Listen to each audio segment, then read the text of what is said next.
Bonjour à tous. Ces dernières années, le séminaire du Centre d'Alembert était itinérant pour faire le lien entre les disciplines, pour faire émerger des questions, des idées à la fois spécifiques au laboratoire de recherche, mais aussi propres à interpeller au-delà de nos pratiques professionnelles. Cette année, nous sommes non seulement itinérants, mais nous sommes aussi délocalisés dans le monde des écrans du fait des contraintes sanitaires. Donc avant la pandémie, nous avions décidé au Centre d'Alembert, lors des réunions du Conseil scientifique des programmes, de nous interroger sur ce qu'était un fait établi et sur comment on en arrivait à se tromper. Et ces questions sont à la fois des questions épistémologiques, mais aussi des questions qui entrent en résonance avec les débats récurrents sur la validité de la parole scientifique, sur les discours experts. Et donc, ces questions restaient d'actualité, restent d'actualité. Donc, lors des précédentes séances du Centre d'Alembert, on s'est posé la question de ce qu'était un fait établi en sciences du climat, en biologie également, dans une autre séance. On s'est posé la question de qu'est-ce qui fait preuve en mathématiques. Et aujourd'hui, eh bien, on va se poser la question de comment on établit un fait en physique. Très bien, merci beaucoup. Alors oui, d'abord, je tenais à remercier les organisateurs de m'avoir fait cette invitation. Un grand plaisir pour moi que d'être ici avec vous aujourd'hui, pas physiquement, mais tout de même. Voilà, donc je vais vous parler de cette première détection des ondes gravitationnelles. Donc ce séminaire est fait dans le cadre de cette série de séminaires où il est question de répondre à cette question de savoir qu'est-ce qu'un fait établi. Alors moi, je vais tâcher de répondre à cette question par l'exemple, en prenant l'exemple donc de l'astrophysique et de cette première détection des ondes gravitationnelles. Alors l'astrophysique, justement, je dirais qu'il y a peut-être deux points importants qu'il va falloir que vous gardiez à l'esprit pendant cette présentation. La première, c'est que nous allons mener des observations d'événements que la nature veut bien nous donner. C'est une première spécificité propre à l'astrophysique, je dirais, contrairement à d'autres domaines scientifiques où, par exemple, je pense à la physique des particules, où on va générer les événements que l'on va chercher à observer. Donc, avec des grands collisionneurs de particules, on va générer ces particules que l'on va essayer ensuite de détecter. Nous, c'est un peu différent. On a un instrument qui va prendre des données pendant plusieurs mois, on va regarder l'univers et on va attendre patiemment que la nature veuille bien nous donner ces événements très rares que l'on cherche à observer dans l'univers. Donc ça, c'est un premier point. Le deuxième point, je viens de le dire, on va essayer de détecter des événements très rares. En fait, cette première détection, c'est un événement unique. C'est là aussi où c'est très spécifique. Il va falloir convaincre la communauté scientifique et le grand public que l'on a bien vu un événement d'origine astrophysique, un événement que l'on aura su isoler parmi des quantités importantes de données prises enregistrer des données sur plusieurs mois. Donc ça va être le défi un peu de cette découverte. Donc, venons-en donc aux ondes gravitationnelles. Donc, c'est un grand plaisir pour moi de parler de ce sujet-là. Donc, c'est mon travail principal et c'est aussi l'occasion pour moi de revenir sur un événement important, marquant de ma carrière de chercheur, cette première détection des ondes gravitationnelles. Alors, de quoi parle-t-on? Les ondes gravitationnelles s'appuient en fait sur une théorie bien connue, bien célèbre, qui est la relativité générale, théorie qui a été développée par Albert Einstein voilà plus de 100 ans maintenant. Donc ça aura son importance d'ailleurs que cette observation s'appuie sur une théorie existante et bien établie. On en reparlera. Donc pour commencer cette présentation, je voulais commencer par une petite citation de Monsieur Einstein. Donc, si vous me demandez si les ondes gravitationnelles existent ou non, je dois répondre que je ne sais pas. Mais c'est une question des plus intéressantes. Et voilà, je crois aujourd'hui être en mesure de vous dire que nous savons, nous les avons détectées, et je vais essayer de vous convaincre que cela est le cas. Donc, voici le plan de ma présentation. Il y aura 4 parties. Je vais commencer par une introduction rapide pour vous présenter ce que sont ces ondes gravitationnelles, comment elles sont générées et comment on les détecte. Puis je vous parlerai justement de cette fameuse première détection que l'on note GW 150914, car c'est une onde gravitationnelle qu'on a détectée le 14 septembre 2015. Puis, donc je reviendrai un petit peu en arrière, je prendrai un petit peu de recul sur cette détection et je vous expliquerai en fait tout le cheminement qui nous a amené à faire cette découverte. Donc, ce sont vraiment des dizaines d'années de préparation qui ont mené à cette découverte. Donc, je vous expliquerai les différentes étapes qui ont permis cette découverte. Et enfin, donc je reviendrai spécifiquement sur cette première détection et je vous expliquerai comment nous, au sein de cette collaboration scientifique, nous avons pu valider cette découverte. D'abord pour nous convaincre nous-mêmes que nous avons bien un signal astrophysique issu d'une onde gravitationnelle, et aussi comment nous avons fait pour convaincre la communauté scientifique et le grand public de la validité de cette découverte. Alors, je commence par la théorie de gravitation. Donc, cela remonte au XVIIe siècle avec cette première description de la gravitation faite par Newton. Donc, à l'époque, la gravitation était simplement décrite par des forces. Donc, il y avait cet aspect un petit peu magique de la description de la gravitation, où 2 corps s'attirent par 2 forces. Donc, c'était déjà, enfin, le concept était un peu en contradiction avec le fait que l'information doit être véhiculée avec une vitesse finie, donc d'où le caractère un peu magique de cette description de la gravitation. Donc cette description a été revisitée il y a 100 ans par Albert Einstein, où on a abandonné ce concept de force pour plutôt adopter une description géométrique pour décrire la gravitation, donc avec ce concept d'espace-temps. Donc la gravitation n'est plus une force, mais elle est le résultat d'une déformation de l'espace-temps. Donc les corps, en fait, suivent la courbure de l'espace-temps, et c'est comme ça que on peut décrire la gravitation. Alors, la théorie d'Einstein, en fait, peut être résumée par une seule équation, dite équation d'Einstein, que j'ai écrite ci-dessous, donc qui est en apparence une équation simple, mais qui est en fait extrêmement difficile à résoudre. On ne peut pas la résoudre dans le cas général, car c'est une équation hautement non linéaire. Mais écrite comme ça, elle paraît simple. En tout cas, intuitivement, il est assez facile de la décrypter. Donc, on a d'abord le terme de gauche, qui est le tenseur d'Einstein, qui est justement le terme qui décrit la géométrie de l'espace-temps, la courbure de l'espace-temps. Et le deuxième terme, ce T mu nu, qui est le tenseur énergie-impulsion, qui lui va décrire la distribution d'énergie et des masses, et décrire justement le mouvement de ces masses dans l'espace-temps. Alors, la théorie de la relativité générale introduit de nouveaux concepts. Donc, je l'ai dit, la gravitation est décrite est la conséquence d'un objet géométrique à 4 dimensions qu'on appelle la métrique, qui décrit justement la géométrie de l'espace-temps. Et enfin, la gravitation n'est plus une force, mais une propriété de cet espace-temps vers la courbure. Alors, on sait aujourd'hui que la théorie de la relativité générale a eu beaucoup de succès expérimentaux. Elle permet d'expliquer de nombreux phénomènes. J'en ai donné ici quelques exemples. Le mouvement orbital de la planète Mercure, par exemple, est très bien décrit dans le cadre de la théorie de la relativité générale. Il y a aussi le fait que la lumière la déflexion de la lumière par la présence de masse, effet qu'on peut observer typiquement lors d'éclipses, l'éclipse solaire. Il y a aussi le décalage vers le rouge. La longueur d'onde de la lumière va changer lorsque la lumière s'éloigne d'une distribution de masse. La longueur d'onde va se décaler vers le rouge.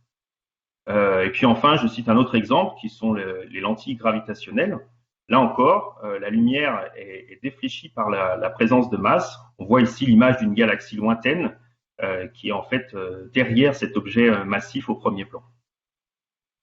Donc, de nombreux succès expérimentaux, mais ce n'est pas tout. La théorie de la relativité générale a aussi fait de nouvelles prédictions. Elle a introduit de nouveaux objets, qu'on appelle les trous noirs, qui sont des singularités dans cet espace-temps.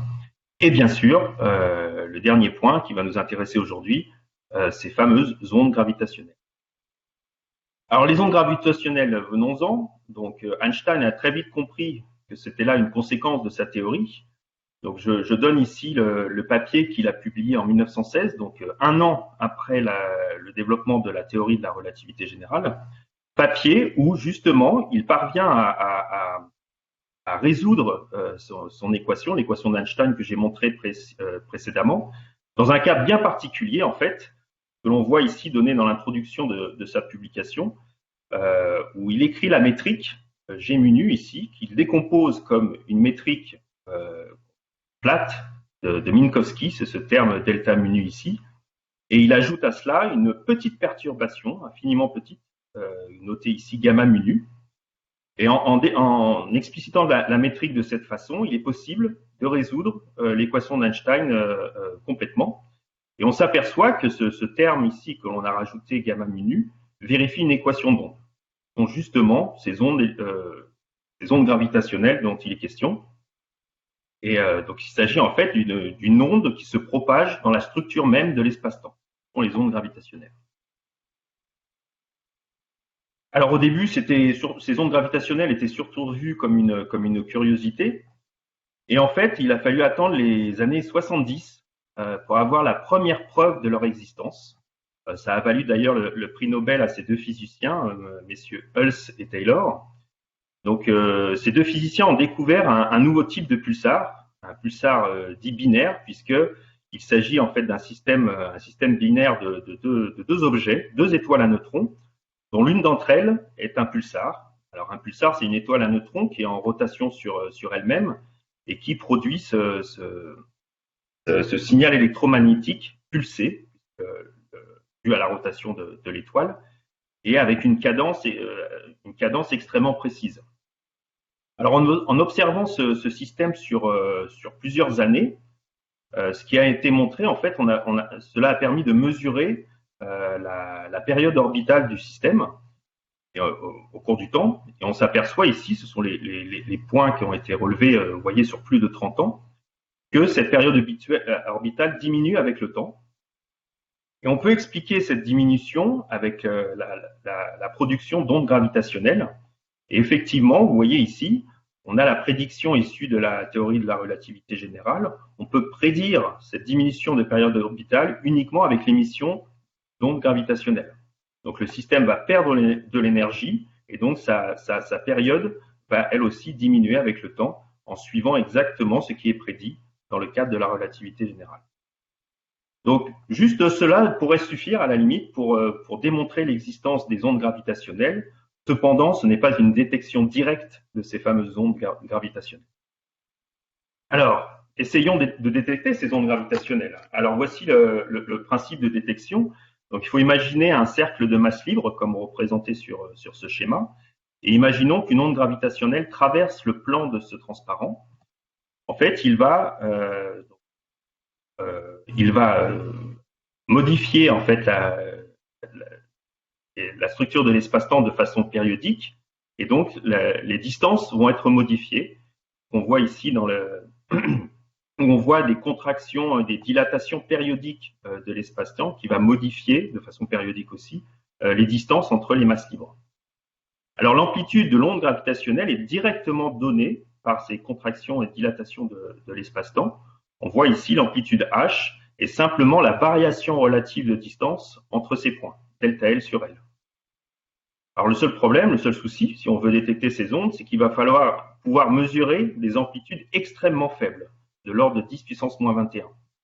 C'est là tout l'enjeu et c'est là toute la difficulté de détecter ces ondes gravitationnelles, c'est de pouvoir mesurer des variations de distance infinitésimales de l'ordre de 10 moins 21. Alors une bonne technique pour faire cela, c'est d'utiliser l'interférométrie. Alors j'ai une petite animation ici, j'espère que vous pouvez le voir. On va utiliser un interféromètre de Michelson, où on a donc un faisceau laser qui va être envoyé sur une séparatrice. séparés sur 2 bras. Le faisceau laser va atteindre les miroirs de bout de bras, puis se réfléchir et revenir sur cette séparatrice. Les 2 faisceaux vont se recombiner et former une interférence sur la séparatrice. Alors, dans le cas nominal, en fait, on va se placer sur une frange noire, c'est-à-dire que l'interférence va être parfaitement destructive. Une onde gravitationnelle maintenant traverse le plan de ce détecteur, il va modifier les distances, comme je viens de l'expliquer, et donc il va perturber cette figure d'interférence. Et ce qu'on va récupérer ici en sortie, c'est donc une variation de puissance lumineuse qui va nous dire qu'effectivement il y a eu contraction et dilatation des distances, et donc, on l'espère, une onde gravitationnelle qui a traversé ce détecteur. Donc voilà le principe. Après, ici, je me suis permis de mettre quelques formules mathématiques, mais rien de méchant. En fait, pour vous montrer, donc ici, on mesure la puissance mesurée ici en sortie du détecteur, et cette puissance, en fait, elle dépend en fait de la différence de phase qu'il y a entre les 2 bras du détecteur. Et on l'a vu tout à l'heure, cette différence de phase vient justement de cette différence relative de distance est directement donnée par l'amplitude de l'onde gravitationnelle H. Donc, en prenant cette puissance mesurée ici, en la linéarisant quelque peu, en partant du principe que la différence de phase sera de faible grandeur, on peut donc linéariser cette équation et on peut montrer que, en fait, mesurer cette différence de phase, c'est en fait mesurer une variation de puissance en sortie du détecteur. Donc, en mesurant cette variation de puissance, on peut remonter à la différence de phase, qui est donc à l'amplitude de l'onde gravitationnelle qui a traversé le détecteur. Alors, bien sûr, il y a très peu de chances de détecter une onde gravitationnelle avec un simple interféromètre de Michelson. Il a fallu construire des interféromètres géants, qui a été fait. Il y en a 3 de même catégorie dans le monde. Le premier sur lequel je travaille est l'interféromètre Virgo, qui a été construit en Italie, dans le nord de l'Italie. On voit une photo ici. Et il y en a 2 autres aux États-Unis qui appartiennent à la collaboration LIGO. Le premier a été construit sur la côte ouest, dans le nord du pays, à Hanford, et le deuxième en Louisiane, à Livingstone. Donc voilà, donc nous avons en fait 3 détecteurs dans le monde, 2 aux États-Unis, 1 en Europe, qui nous permettent de détecter les ondes gravitationnelles. Alors, il est très important de travailler avec plusieurs détecteurs pour plusieurs raisons. D'abord, cela va permettre de réaliser des coïncidences entre détecteurs. Donc, grosso modo, on va demander à détecter une onde gravitationnelle à plusieurs endroits à la fois, de façon indépendante. Donc, on va pouvoir faire une coïncidence entre les données de ces 3 détecteurs. Et une autre raison très importante, c'est que cela va permettre de localiser les sources, puisque ces détecteurs, en fait, ne sont pas directionnels. Ils observent l'espace dans toutes les directions. Donc, pour pouvoir localiser la source d'onde gravitationnelle, il faut utiliser plusieurs détecteurs. Et ensuite, par triangulation, on va pouvoir reconstruire la direction de l'onde incidente. Voilà, donc c'était une première introduction générale des ondes gravitationnelles et de leur détection. Donc, passons maintenant à cette fameuse première détection, donc, comme je l'ai dit, a eu lieu en 2015, en septembre 2015. Alors, que s'est-il passé exactement ce 14 septembre 2015 ? Donc, on a cette fameuse onde gravitationnelle GW 150914 qui arrive sur Terre le matin en Europe, le milieu de la nuit aux États-Unis. Alors, en 2015, en fait, le détecteur Virgo n'était pas encore opérationnel. Il était encore en cours d'installation, en fait, de nouvelles technologies. Donc, le détecteur ne prenait pas de données à ce moment-là. Seuls les 2 détecteurs américains de LIGO étaient opérationnels et prenaient des données. Donc, c'est sur eux qu'on va se concentrer. Donc, je vais vous montrer un peu la séquence d'analyse représentée ici par ce transparent. Donc, ce que j'ai représenté ici, ce sont des données réelles des 2 détecteurs américains. Alors, rappelez-vous, ce que l'on mesure, c'est une puissance lumineuse. Donc, c'est ce que l'on voit ici, c'est la puissance lumineuse des 2 interféromètres, Livingstone et Hanford, en fonction du temps. Donc, j'ai isolé ici une demi-seconde autour de l'événement qui nous intéresse, que j'ai représenté en rouge ici. Donc, je vous donne la position du signal que l'on recherche. Alors, évidemment, avec ces données brutes, on ne voit pas grand-chose. Il va falloir les traiter dans un premier temps. Alors, il y a plusieurs étapes. La première étape, c'est une étape de calibration. Donc, on va prendre cette puissance lumineuse et rappelez-vous, on va reconstruire la différence de phase et puis remonter à l'amplitude de l'onde. Donc, c'est ce qu'on le voit ici. Donc, il y a une première étape de traitement du signal qui a été appliquée ici. Mais malgré ça, on voit toujours pas le signal de l'onde gravitationnelle sur ces données-là. Il faut encore une étape qui est une étape de filtrage. En fait, on recherche un signal qui est plutôt vers les basses fréquences. Donc, on va s'intéresser ici à une bande de fréquences bien particulière. Si je me place entre 20 et 500 Hz, j'ai filtré mes données pour ne garder que ces fréquences-là. Ça a nettoyé un petit peu, mais on ne voit toujours pas de signal ici sous la barre rouge. Alors, il y a encore une étape qui va être cruciale, c'est ce qu'on appelle une étape de blanchiment des données. En fait, on va repondérer le signal de façon à avoir un bruit blanc. Un bruit blanc, ça veut dire que toutes les fréquences contribuent de manière égale au signal. Donc, on a un bruit blanc ici, et par-dessus ce bruit blanc se détache le signal de l'onde gravitationnelle que l'on commence à percevoir ici sur ces deux jeux de données. Alors, pour que ce soit plus flagrant, en fait, ce que l'on fait, on fait une représentation temps-fréquence du signal. Donc, on prend ce signal blanchi et on le décompose dans le plan temps-fréquence, qui est montré ici. Donc, l'axe horizontal est toujours le temps et l'axe vertical est la fréquence du signal. Et ensuite, chaque pixel de cette image mesure l'intensité, si vous voulez, du signal, le rapport signal sur bruit. Ce sont les deux échelles de couleurs que vous voyez sur ces deux figures. Et là, clairement, on voit qu'il se passe quelque chose dans les données. Et en fait, nous, quand on voit ce genre d'image, on sait tout de suite que une onde gravitationnelle est potentiellement présente dans les données. Alors, effectivement, donc cette variation de fréquence avec le temps est c'est une signature très claire pour un système binaire. Rappelez-vous le système de Hulse-Taylor de deux étoiles à neutrons. Alors ici, ce ne sont pas deux étoiles à neutrons, mais deux trous noirs. Ça, on peut le savoir avec la fréquence à laquelle le signal est produit. Donc c'est plutôt à haute fréquence. Vous voyez, il monte à plusieurs centaines de Hertz. Et donc, ce régime est uniquement accessible par des systèmes binaires de trous noirs.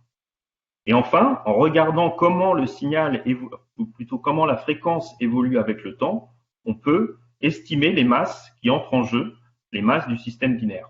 Et donc, si on a accès aux masses, on sait par ailleurs qu'on a affaire à deux trous noirs. Alors, je l'ai dit tout au début, les ondes gravitationnelles s'appuient sur la théorie de la relativité générale. Donc, en fait, on va utiliser cette théorie pour dériver le signal. Donc, c'est ce qui a été fait. Donc, vous voyez ici, en gris, ce sont les données. Et par-dessus, nous avons utilisé l'équation d'Einstein pour calculer le signal attendu pour un système binaire de deux trous noirs. Et on s'aperçoit, en regardant cette figure, que les données collent parfaitement à la forme d'onde théorique prédite par la théorie de la relativité générale. Donc, c'est une preuve supplémentaire que l'observation s'accorde parfaitement avec ce qui a été prédit par la théorie de la relativité générale. Donc, à partir de là, il y a une mine d'informations. C'est là qu'on peut extraire la physique de ces signaux, puisqu'on a la forme d'onde qui s'appuie sur une théorie, et ces théories s'appuient sur des paramètres physiques, tels que les masses des trous noirs, etc. Donc, avoir accès à cette forme d'onde nous permet de remonter à la physique de la source, c'est-à-dire les masses, l'évolution du système au cours du temps. Et, enfin, il y a d'autres paramètres qui représentent ces systèmes-là, et paramètres que l'on peut accéder grâce à cette forme d'onde et à la théorie de la relativité générale. Alors, un petit film. Donc, une fois qu'on a reconstruit cette forme d'onde, on est capable de reconstruire l'événement lui-même, ce qui s'est passé, donc ce qui a été traduit sur cette animation, où on voit donc ces deux trous noirs qui orbitent l'un autour de l'autre, et ce faisant, ils produisent des ondes gravitationnelles. Donc, vous voyez en dessous ici l'onde gravitationnelle qui est produite par ces deux trous noirs en rotation. Donc, comme je l'ai dit tout à l'heure, le système va perdre de l'énergie, et ce faisant, il va tourner de plus en plus vite, et les deux objets vont se rapprocher l'un de l'autre de plus en plus. Et nous, à LIGO et Virgo, ce qu'on voit, ce sont vraiment les derniers instants de ce système, où le système va finalement fusionner. Donc, c'est le pic ici de l'onde gravitationnelle que l'on voit. Les deux trous noirs, donc ça a été ralenti parce que évidemment le l'événement est extrêmement court, hein, vous vous souvenez, quelques centaines de millisecondes. Et donc voilà, nous avons la fusion des deux trous noirs avec un bouffée d'ondes gravitationnelles. Et les deux trous noirs vont donc fusionner et former un trou noir unique qui, lui, va se désexciter en émettant encore un petit peu d'ondes gravitationnelles. Puis le système va se relaxer et finalement, il n'y aura plus d'ondes gravitationnelles. Voilà, donc encore une fois, donc, je voulais vous montrer qu'à partir de cette forme d'onde, on est capable de reconstruire un certain nombre de paramètres. Donc, sur ce poster, on a résumé l'ensemble des mesures qui ont pu être faites. Je voulais juste en souligner quelques-unes. Par exemple, l'amplitude de l'onde va nous permettre de remonter à la distance du système binaire. Donc, comme vous voyez, qui a été mesurée entre 230 et 570 mégaparsecs. On peut remonter aux masses des deux trous noirs. Et là, pour chacun des deux trous noirs, on tourne autour d'une trentaine de masses solaires, ce qui est énorme, ce qui a été une surprise d'ailleurs. C'est une sorte de découverte dans la découverte. On s'est aperçu qu'il existait des trous noirs extrêmement massifs, trous noirs stellaires de plusieurs dizaines de masses solaires. Quoi d'autre? La durée du signal est très courte, hein, vous voyez, 200 millisecondes. En termes de détection, je parlais tout à l'heure de variation relative des distances. En fait, avec les interféromètres de LIGO, cet événement-là représente un déplacement des miroirs de l'ordre de 0,002 femtomètres. Pour vous donner une ordre d'idée des variations de distance que l'on mesure avec ces détecteurs. Voilà, la vitesse de rotation de ces deux trous noirs, qui est de l'ordre de la moitié de la vitesse de la lumière. Donc, je ne sais pas si vous vous rendez compte, hein, de deux objets de 30 masses solaires qui tournent l'un autour de l'autre à la moitié de la vitesse de la lumière. Donc, ce sont vraiment des phénomènes extrêmes.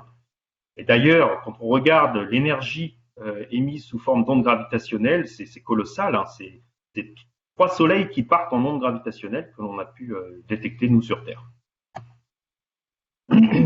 Voilà, donc pour résumer cette découverte, il y a de nombreux points qu'il faut souligner. Donc d'abord, évidemment, on a détecté pour la première fois les ondes gravitationnelles de façon directe. Ces ondes gravitationnelles sont associées à des trous noirs et donc finalement, c'est la première fois que l'on peut observer des trous noirs de façon directe. Qu'à présent, on avait déjà mis en évidence l'existence des trous noirs, mais toujours de façon indirecte. Donc c'est la première observation d'un système binaire de trous noirs. Et je viens de le dire, on a découvert donc une nouvelle population de trous noirs à des masses très élevées. Donc cela a permis aussi de réaliser un certain nombre de tests de la théorie d'Einstein, de la relativité générale en champ fort, qui est une première. Et bien sûr, donc c'est encore un succès, et je dirais c'est peut-être un des derniers succès de la théorie de la relativité générale, puisque les ondes gravitationnelles, je l'expliquais au début, c'était un peu la dernière pièce de puzzle qui restait pour en termes de prédiction de la théorie d'Einstein. Et enfin, grâce à cette détection, nous avons ouvert une nouvelle fenêtre sur l'univers grâce aux ondes gravitationnelles. Très bien, donc je passe à la troisième partie de ma présentation. Donc je voudrais revenir un petit peu en arrière en fait pour vous expliquer un peu le chemin, tout le chemin qui a été traversé pour arriver à cette première détection. D'abord, je vais vous parler un peu de la collaboration LIGO et Virgo. Donc LIGO, c'est la collaboration américaine qui regroupe plus de 1000 scientifiques à travers 18 pays. Virgo, sa taille est un petit peu plus modeste, mais tout de même, c'est à peu près 500 physiciens, 500 scientifiques sur 12 pays, principalement en Europe. Donc ces deux collaborations ont été formées dans les années 90, il y a plus de 20 ans. Ce qui veut dire surtout, c'est qu'il y a plus de 20 ans de recherche qui ont été nécessaires pour pouvoir réaliser cette première détection. Alors au sein de ces collaborations, les expertises sont diverses. Hein. Cela touche à la théorie, à la phénoménologie, à l'astrophysique bien sûr, et puis des compétences plus techniques en termes d'analyse de données, et puis des compétences liées au détecteur lui-même en termes d'optique, d'informatique, électronique, mécanique, l'environnement, les techniques du vide, l'infrastructure en général. Bref, ces collaborations rassemblent un grand nombre d'expertises qui sont nécessaires pour mener à bien ce genre de projet. Alors, je voulais signaler une date importante aussi, 2007, date à laquelle il y a eu un accord entre les collaborations LIGO et Virgo. Je disais tout à l'heure l'importance d'avoir plusieurs détecteurs impliqués dans une détection. Donc, d'où cette collaboration qui a été mise en œuvre en 2007 Qu'est-ce que cela veut dire? Cela veut dire en fait que les données LIGO et Virgo sont entièrement partagées entre les deux collaborations. D'ailleurs, on mène nos analyses ensemble, de façon jointe, et bien sûr, on publie ensemble des publications communes. Donc, concrètement, comment marche cette collaboration? Ce sont déjà 2 grandes réunions par année où tout le monde se retrouve et on discute des différents sujets. Et bien sûr, toute l'année, on a des dizaines de téléconférences organisées chaque semaine pour discuter des différents sujets liés aux détecteurs et aux ondes gravitationnelles. Voilà, sur mon transparent suivant, je voulais rappeler une petite chronologie liée à la détection des ondes gravitationnelles. Donc tout a débuté dans les années 60, où les premières idées liées à l'utilisation d'interféromètres pour détecter les ondes gravitationnelles ont germé. Ça a d'ailleurs valu le prix Nobel de physique en 2017 pour ces pionniers que sont Ray Weiss, Kip Thorne et Barry Barish. Dans les années 70, ce sont les premiers concepts, les premiers prototypes qui sont évalués et en œuvre pour mener à un premier prototype de grande taille construit aux États-Unis à Caltech, qui est un premier interféromètre long de 40 mètres, qui a servi surtout à développer les technologies que l'on utilise aujourd'hui dans les détecteurs LIGO et Virgo. Donc les projets LIGO et Virgo sont nés dans les années 90. Vous voyez, les budgets ont été votés au début des années 90 aux États-Unis et puis en Europe. Puis la construction a débuté aussi dans les années 90 avec, vous voyez, des budgets mis en œuvre qui sont importants pour ce type de détecteur. Et enfin, donc les premières données ont commencé dans les années 2000. Donc LIGO a commencé un petit peu avant nous, en 2002, puis a été rejoint par Virgo en 2007. Et donc depuis 2008, nous publions régulièrement ensemble sous le nom de la collaboration LIGO-Virgo. Donc il y a une première étape dans la prise de données entre 2008 et 2011 où on n'a rien vu. Ce n'est qu'en 2015 où les détecteurs ont été grandement améliorés, on a amélioré la sensibilité des détecteurs, qu'on a pu enfin mettre en évidence la première détection d'ondes gravitationnelles. Donc depuis, on continue à prendre des données avec de nouvelles détections, mais ça je vais en parler. Alors, maintenant, je voulais passer à une séquence importante de ma présentation qui est de vous expliquer en fait les différentes étapes qui nous permettent de détecter ces ondes gravitationnelles, surtout en type d'analyse de données. Donc souvenez-vous, on mesure ces variations de puissance lumineuse, qui sont ensuite calibrées. Donc nous avons cette série temporelle, et à partir de là, il va falloir pouvoir isoler les ondes gravitationnelles, ces événements qui sont très rares, que l'on mesure principalement, c'est du bruit, et il va falloir isoler à un moment donné, trouver, un peu comme trouver une aiguille dans une botte de foin, trouver ce signal d'onde gravitationnelle. Alors tout commence par une étape de filtrage, j'en ai parlé brièvement tout à l'heure avec ma petite illustration du signal. Donc c'est la première étape, il va falloir filtrer les données pour pouvoir isoler une première liste d'événements. Donc, que j'ai représenté par cette petite barre bleue ici, où on voit en noir les différents événements qui ressortent de cette étape de filtrage. Alors vous voyez, j'ai représenté en rouge dans mon illustration une onde gravitationnelle donc qui se cache parmi des événements de bruit principalement. Donc ça va d'ailleurs être la seconde étape, c'est de s'intéresser à ce bruit et de pouvoir nettoyer au maximum les données. Donc je vais en dire un mot, parce que c'est une étape très importante finalement. Donc ce que je montre ici sur ce diagramme, c'est une semaine typique de données extraites du détecteur Virgo. Donc une semaine, donc 7 jours. Donc je représente ici le plan temps-fréquence de nouveau. Donc l'axe horizontal est le temps et l'axe vertical est la fréquence. Et chaque point est un événement que l'on a pu détecter en sortie du détecteur. Ça ne veut pas dire que ce sont des ondes gravitationnelles. En fait, ici, ce que vous voyez, c'est uniquement du bruit. Je dis juste que là-dedans, il y a un point qui se cache quelque part, qui peut potentiellement être d'origine astrophysique et qui est une onde gravitationnelle. Alors en fait, tous ces points sont des événements de bruit. Et étant donné qu'on travaille avec des détecteurs extrêmement sensibles, on est sensible à beaucoup de bruit. Donc j'ai essayé ici de catégoriser en trois familles. Il y a d'abord des bruits d'origine environnementale, tremblements de terre, l'activité de la mer, activité humaine, météo, téléphone portable, avion, hélicoptère, ondes électromagnétiques. Bref, nous sommes sensibles à toute perturbation environnementale, locale ou lointaine. Il y a ensuite l'environnement proche.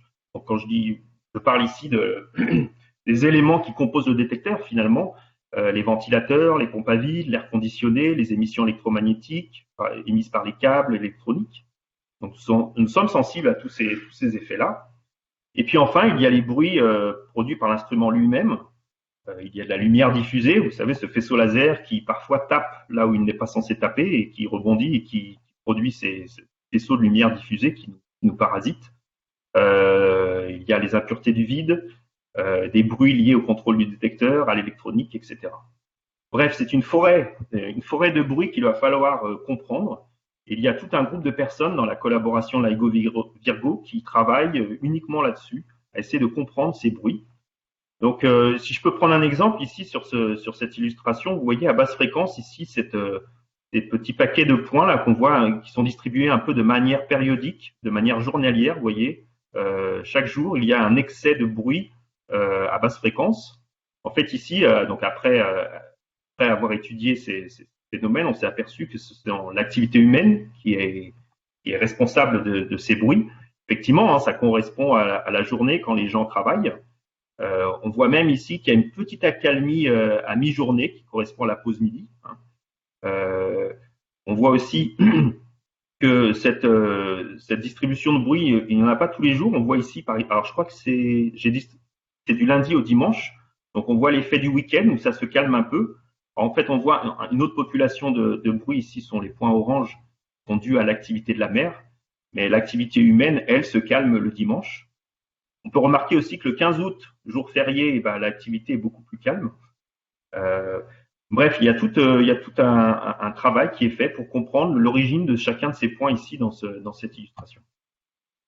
Alors, je peux même zoomer en fait sur quelques points pour vous montrer. Donc, toujours dans le plan temps-fréquence, si on regarde précisément la forme de ces perturbations dues au bruit, on s'aperçoit qu'il y a des morphologies un peu caractéristiques, qui nous permet d'ailleurs d'identifier l'origine de ces bruits. Donc j'ai pris encore là quelques exemples de bruits. Il y a un avion qui passe, on voit d'ailleurs l'effet Doppler puisque la fréquence diminue avec le temps, donc l'avion s'éloigne a priori. Ici on a un glitch magnétique, une perturbation magnétique, probablement due aux lignes électriques. Ici c'est la lumière diffusée qui produit ces arches périodiques là, qui est assez typique. Il y a ici des problèmes de stabilisation laser. Ici, sur ce dernier exemple, on a un glitch sismique, donc la Terre qui tremble. Alors, comment fait-on pour essayer de comprendre l'origine de ces bruits? En fait, il faut savoir que les détecteurs LIGO-Virgo sont équipés en fait de nombreux détecteurs de tout type. Nous avons des microphones, des sismomètres, des accéléromètres pour contrôler en fait l'environnement du détecteur. Et donc, on va enregistrer ces signaux et on va les analyser. Et pour ces exemples, vous voyez, il y a une petite vignette dans le coin supérieur droit qui montre en fait cette perturbation dans ces canaux auxiliaires. Donc, prenons l'exemple de l'avion, par exemple. Donc là, on voit l'avion dans la sortie du détecteur, mais on le voit aussi dans le signal d'un microphone, qui nous met sur la voie que, effectivement, il s'agit ici d'une perturbation de type acoustique. Voilà, donc on utilise ces canaux auxiliaires pour remonter à l'origine des bruits. Donc si je reviens à mes petites barres bleues ici, grâce à ces études de bruit, on va pouvoir éliminer un certain nombre d'événements. On parle alors de veto, qui nous permet en fait de nettoyer les données. Alors, on nettoie pas tout, bien sûr. Il y a un certain nombre de bruits qui résistent toujours à la compréhension. Et donc, mais malgré tout, on a réduit le taux d'événements à la sortie du détecteur. Alors, je reviens à ma séquence d'analyse. Donc, j'ai mes événements qui sont distribués au cours du temps. La troisième étape, en fait, c'est qu'on va utiliser les données de plusieurs détecteurs. J'en parlais au début, et qu'on va mettre en coïncidence. Donc, on va réaliser une coïncidence entre les données des deux détecteurs ici et ne garder uniquement les événements qui sont vus par deux détecteurs à la fois. Que souvenez-vous, une onde gravitationnelle sera détectée par plusieurs détecteurs. Ce qu'on va faire, on va pouvoir supprimer les bruits accidentels par cette manipulation et réduire le taux de bruit grâce à la coïncidence. Donc, on arrive ici à une liste de candidats. Donc, Il y a bien sûr notre onde gravitationnelle, ici indiquée en rouge, mais aussi des bruits qui résultent de ces coïncidences accidentelles entre les deux détecteurs. Alors justement, l'étape suivante est une étape très importante qui va nous permettre de pouvoir dire si oui ou non notre liste de candidats contient une onde gravitationnelle. Il va falloir estimer ce bruit de fond. Et pour cela, on utilise une technique qui consiste à en fait faire glisser de manière artificielle les données d'un détecteur par rapport à l'autre, et on va réaliser une nouvelle fois la coïncidence entre ces deux jeux de données après glissement. Et en ce faisant, on va mesurer en fait une distribution de bruit débarrassée des ondes gravitationnelles. Vous voyez bien que si je fais glisser les données d'un détecteur par rapport à l'autre, je vais éliminer les coïncidences réelles, donc l'onde gravitationnelle, et ne garder uniquement les coïncidences fortuites. Et de cette façon, je vais pouvoir avoir une réalisation réaliste de mon bruit de fond. Alors, une chose importante que je voulais signaler à ce niveau-là, c'est que ces analyses, en fait, sont des analyses réalisées en aveugle. Alors, c'est très important par rapport à ce que je viens de dire ici. En fait, on ne regarde jamais cette liste de candidats jusqu'à la dernière étape de notre analyse. On ne travaille uniquement avec notre bruit de fond, qu'on appelle une analyse aveugle. La liste des candidats n'est révélée qu'au dernier moment. De cette façon, on n'est absolument pas biaisé lorsqu'on optimise notre analyse. La sélection des événements est optimisée sur le bruit de fond. Et les événements de bruit de fond sont étudiés de cette manière-là, comme je l'ai expliqué précédemment, avec les canaux auxiliaires, etc., ce qui nous permet de rejeter ces bruits de fond lorsqu'ils sont compris.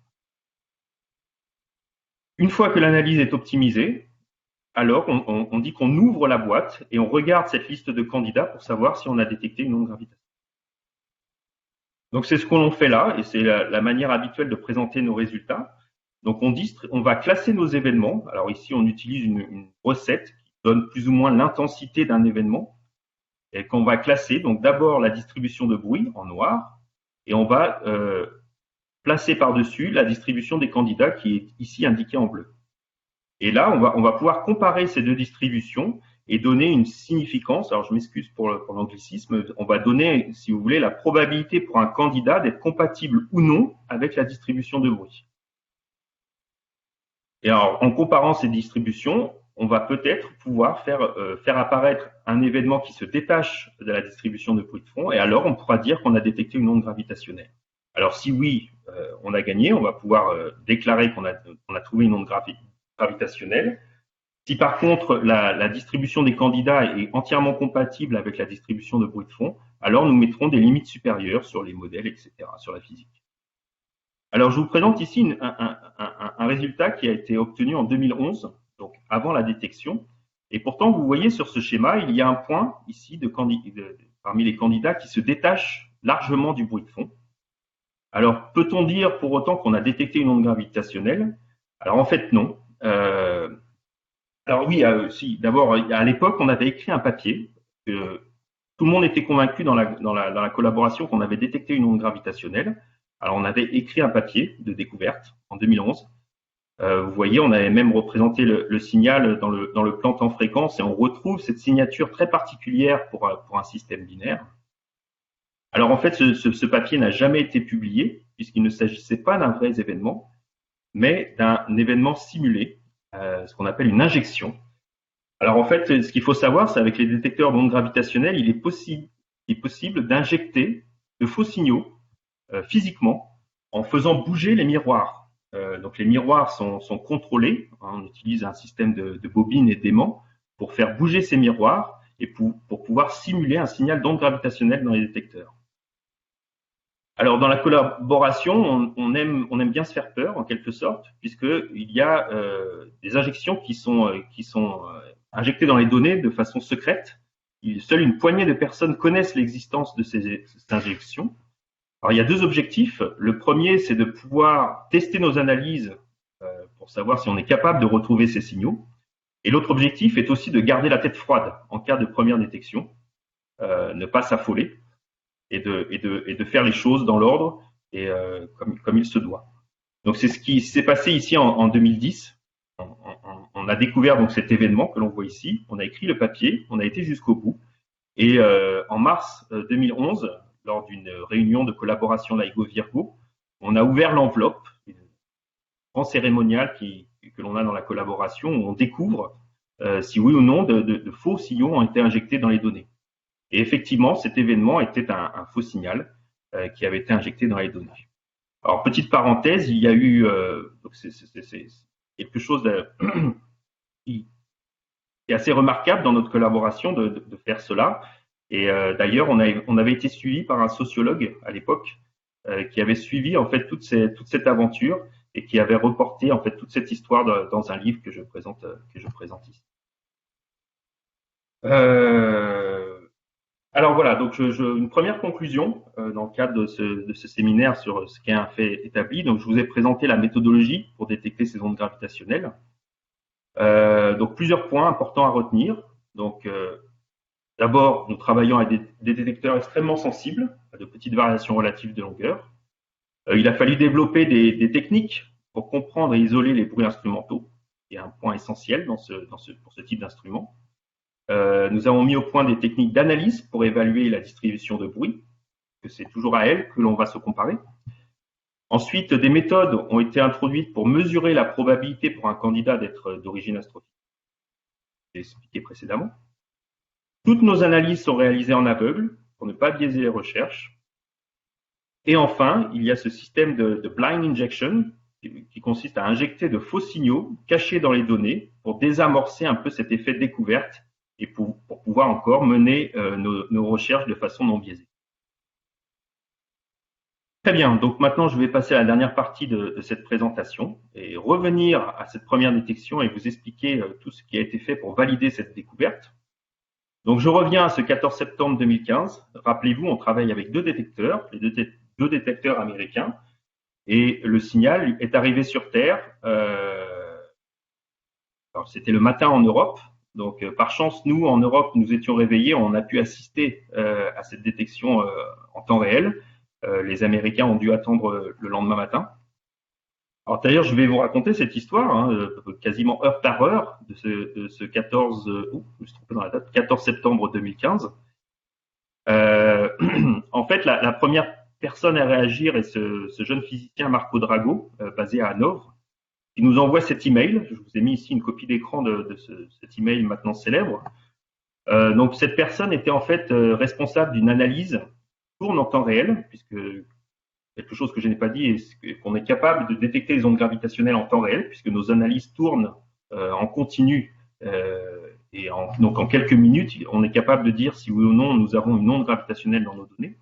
Et donc cette personne nous envoie cet email en nous donnant un lien vers cet événement très intéressant. Il avait d'ailleurs fait ces analyses en fréquence que j'ai montré de nombreuses fois dans cette présentation, où on voit ce signal très typique dans les données. Alors la première question que cette personne se pose, vous l'avez bien compris, c'est de savoir si oui ou non ce signal est un faux signal caché dans nos données. Alors un petit peu plus tard, côté américain, donc vous voyez, j'ai rapporté ici quelques phrases un peu devenues célèbres de nos collègues américains. Donc le premier dit, signale qu'on a eu une alerte pendant la nuit. Et donc Carl Blair à Livingstone répond, signal est trop beau pour être vrai, donc ça doit être une injection. Plus tard, à Hanford, pareil, on a toujours cette même question à la bouche. Est-ce qu'il s'agit d'une injection cachée? Alors par chance, la personne responsable des injections cachées était présente sur les sites et tout de suite a répondu que non. Je vous montre ensuite un échange d'emails entre les responsables de LIGO. Donc pareil, la porte-parole de la collaboration LIGO, Gabi, ne dit de surtout pas s'exciter, de garder la tête froide et de procéder comme nous avons l'habitude de le faire. Et bien sûr, la question de la blind injection revient sans cesse.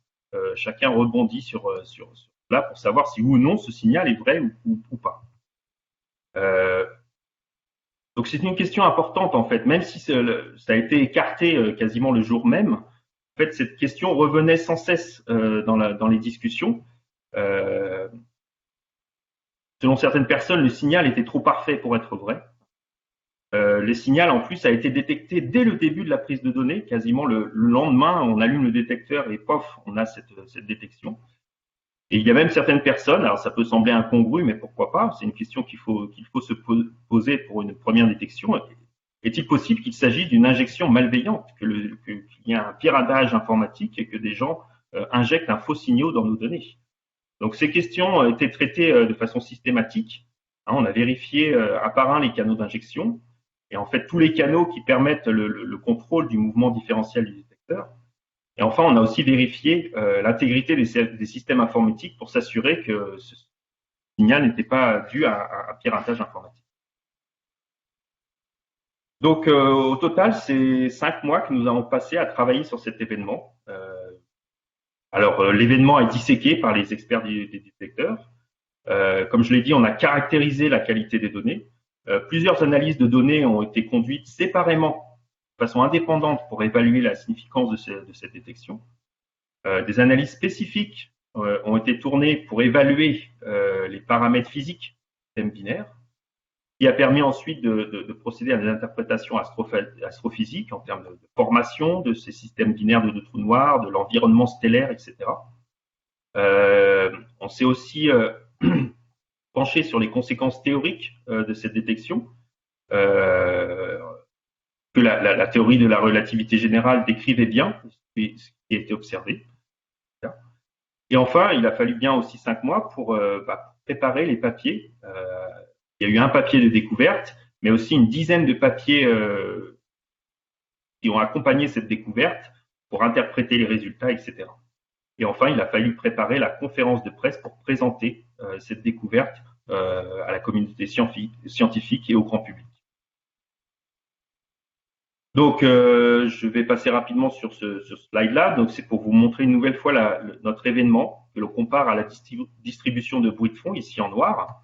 Alors, vous remarquez que cette distribution a un peu étiré vers l'événement. En fait, c'est une conséquence de la façon dont on mesure cette distribution de bruit de fond. Vous vous souvenez, on glisse les données d'un détecteur par rapport à l'autre. Et ce qui peut se produire, c'est que notre onde gravitationnelle se retrouve face à un événement de bruit. Et donc, elle va... du fait de cet effet, il va y avoir une tendance à tirer cette distribution de bruit vers l'avant, comme on le voit ici sur cette figure. Un point sur la qualité des données. Je vous parlais tout à l'heure des canaux auxiliaires. Alors, sur LIGO et Virgo, c'est à peu près 200 000 canaux auxiliaires qu'il faut considérer pour contrôler l'environnement, les différents sous-systèmes du détecteur, le contrôle du détecteur. Donc, tous ces canaux ont été systématiquement analysés pour s'assurer que rien ne venait perturber la mesure au moment de l'événement. Des campagnes d'injection de bruit ont été réalisées, c'est-à-dire qu'on a injecté volontairement du bruit dans le détecteur pour connaître sa réponse. Le signal de GW150914 a aussi été simulé après coup pour une nouvelle fois mesurer la réponse du système. Et je voulais montrer aussi, il y a des études morphologiques qui ont été faites du signal. Donc, on voit à droite le signal de l'onde gravitationnelle à comparer à des signaux de bruit.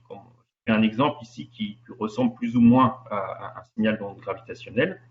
Mais ce type de comparaison a été fait sur de nombreuses populations de bruit pour s'assurer que le signal ne ressemblait à aucun autre. Je voulais encore faire un point important qui concerne les bruits corrélés.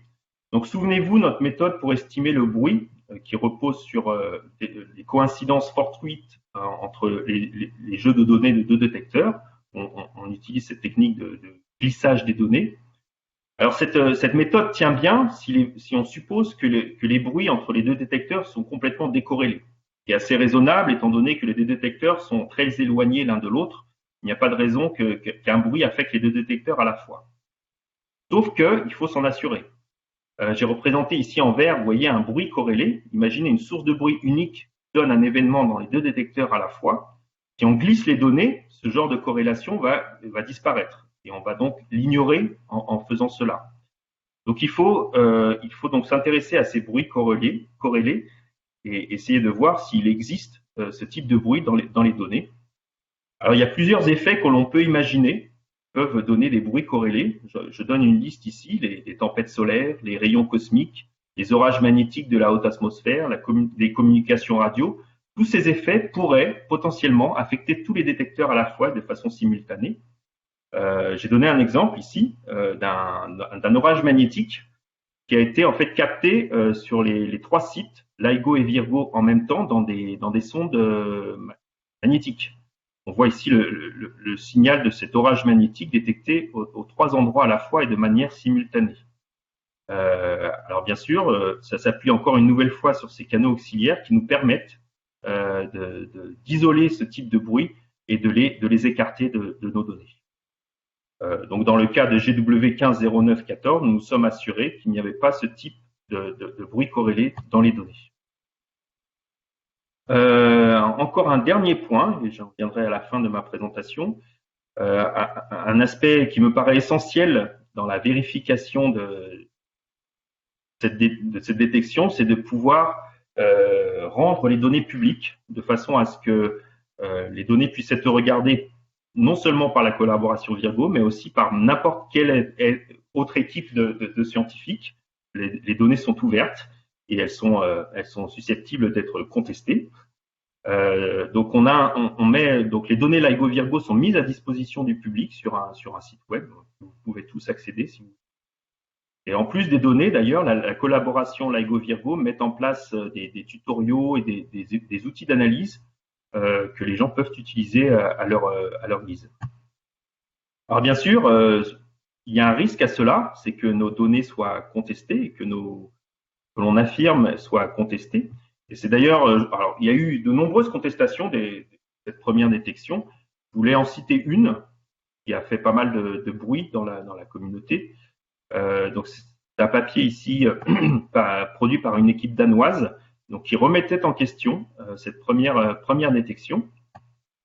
Alors comment a réagi la collaboration dans ce cas? En fait, on a de notre côté essayé de reproduire les résultats de cette étude, et ce faisant, on a été capable de mettre en évidence en fait les erreurs qui avaient été faites.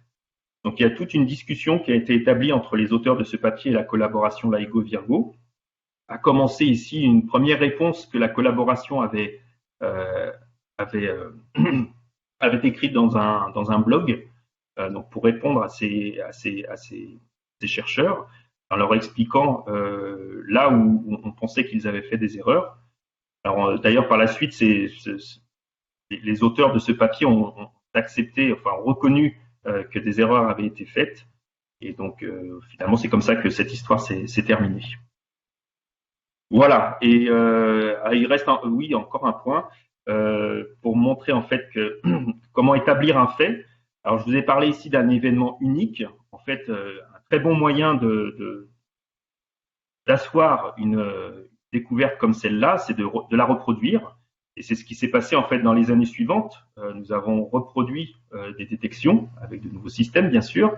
Alors il y en a eu une 3 mois après que je montre ici, qui est peut-être moins convaincante à l'œil nu, mais qui en fait montrait qu'elle était tout aussi significative que la première. Il s'agit encore d'un système binaire de 2 trous noirs. La morphologie du signal est un peu différente. Vous voyez, il dure beaucoup plus longtemps, de l'ordre de 1 seconde. Il y a beaucoup plus de cycles. Mais c'est vrai, dans un plan temps fréquence, il est un petit peu moins visible. Mais ça reste une deuxième découverte d'ondes gravitationnelles. Alors ça, c'était toujours en 2015. Donc je vous montre ici les séquences d'observation LIGO Virgo au cours du temps. Donc la première détection a été faite en 2015 ici lors de la prise de données scientifiques O1. Donc depuis, on a repris des données O2 en 2016-2017 et puis O3 en 2019 et 2020. Et durant ces campagnes de prise de données, nous avons renouvelé ces détections d'ondes gravitationnelles. Alors, vous voyez ici, sur ces 2 premiers runs, le nombre d'événements était de l'ordre d'une dizaine, qu'on a représenté ici. Alors, toujours des systèmes binaires de 2 trous noirs. Et puis, pour O3, là aussi, le nombre d'événements a beaucoup augmenté. Et donc, cette augmentation d'événements est tout à fait en accord avec l'augmentation de sensibilité des détecteurs. Donc tout se tient. Et enfin, je voulais juste mettre l'accent sur un événement lui aussi historique que l'on a détecté en 2017, puisque cette fois-ci, il s'agissait pour la première fois d'un système binaire de 2 étoiles à neutrons et non pas de 2 trous noirs. Et pourquoi ce système est exceptionnel? C'est que non seulement on a détecté le signal en ondes gravitationnelles, mais aussi en ondes électromagnétiques. Vous voyez, 2 secondes plus tard, juste après la fusion des 2 étoiles à neutrons, une onde électromagnétique dans le domaine des rayons gamma a été détectée par un satellite Fermi, et on a pu montrer que ce signal avait pour origine la même source physique. Voilà, j'en viens donc à ma conclusion. Et j'en reviens aussi à la question qui nous préoccupe aujourd'hui. Qu'est-ce qu'un fait établi? Alors j'espère vous avoir convaincu pour cette détection d'ondes gravitationnelles, la détection était bien établie. Alors pour plein de raisons. La mesure expérimentale du signal de GW 150914 valide une nouvelle fois une théorie existante qui est la théorie de la relativité générale. Elle s'insère parfaitement dans le cadre de cette théorie. Le signal est visible et cohérent dans plusieurs détecteurs simultanément. Alors, en faisant très attention au bruit corrélé, j'en ai dit un mot tout à l'heure. Le signal artificiel n'a pas été injecté dans les données par un individu malveillant. Encore une fois, ça paraît un peu saugrenu, mais c'est une hypothèse qu'il faut considérer sérieusement si on veut garantir la fiabilité de notre détection. Des techniques d'analyse permettent d'évaluer le bruit de fond avec des données réelles et d'estimer la probabilité d'un candidat d'être d'origine astrophysique. Donc, pour le second présentateur, le second conférencier qui sera Emmanuel Bertrand. Donc, Emmanuel Bertrand a réalisé une thèse en physique. Il a été recruté maître de conférence à l'ESPCI. Il a obtenu une HDR, une habilitation à diriger les recherches en physique. Et puis, ces recherches se sont progressivement orientées ces dernières années, depuis un peu plus d'une dizaine d'années, vers l'histoire des sciences.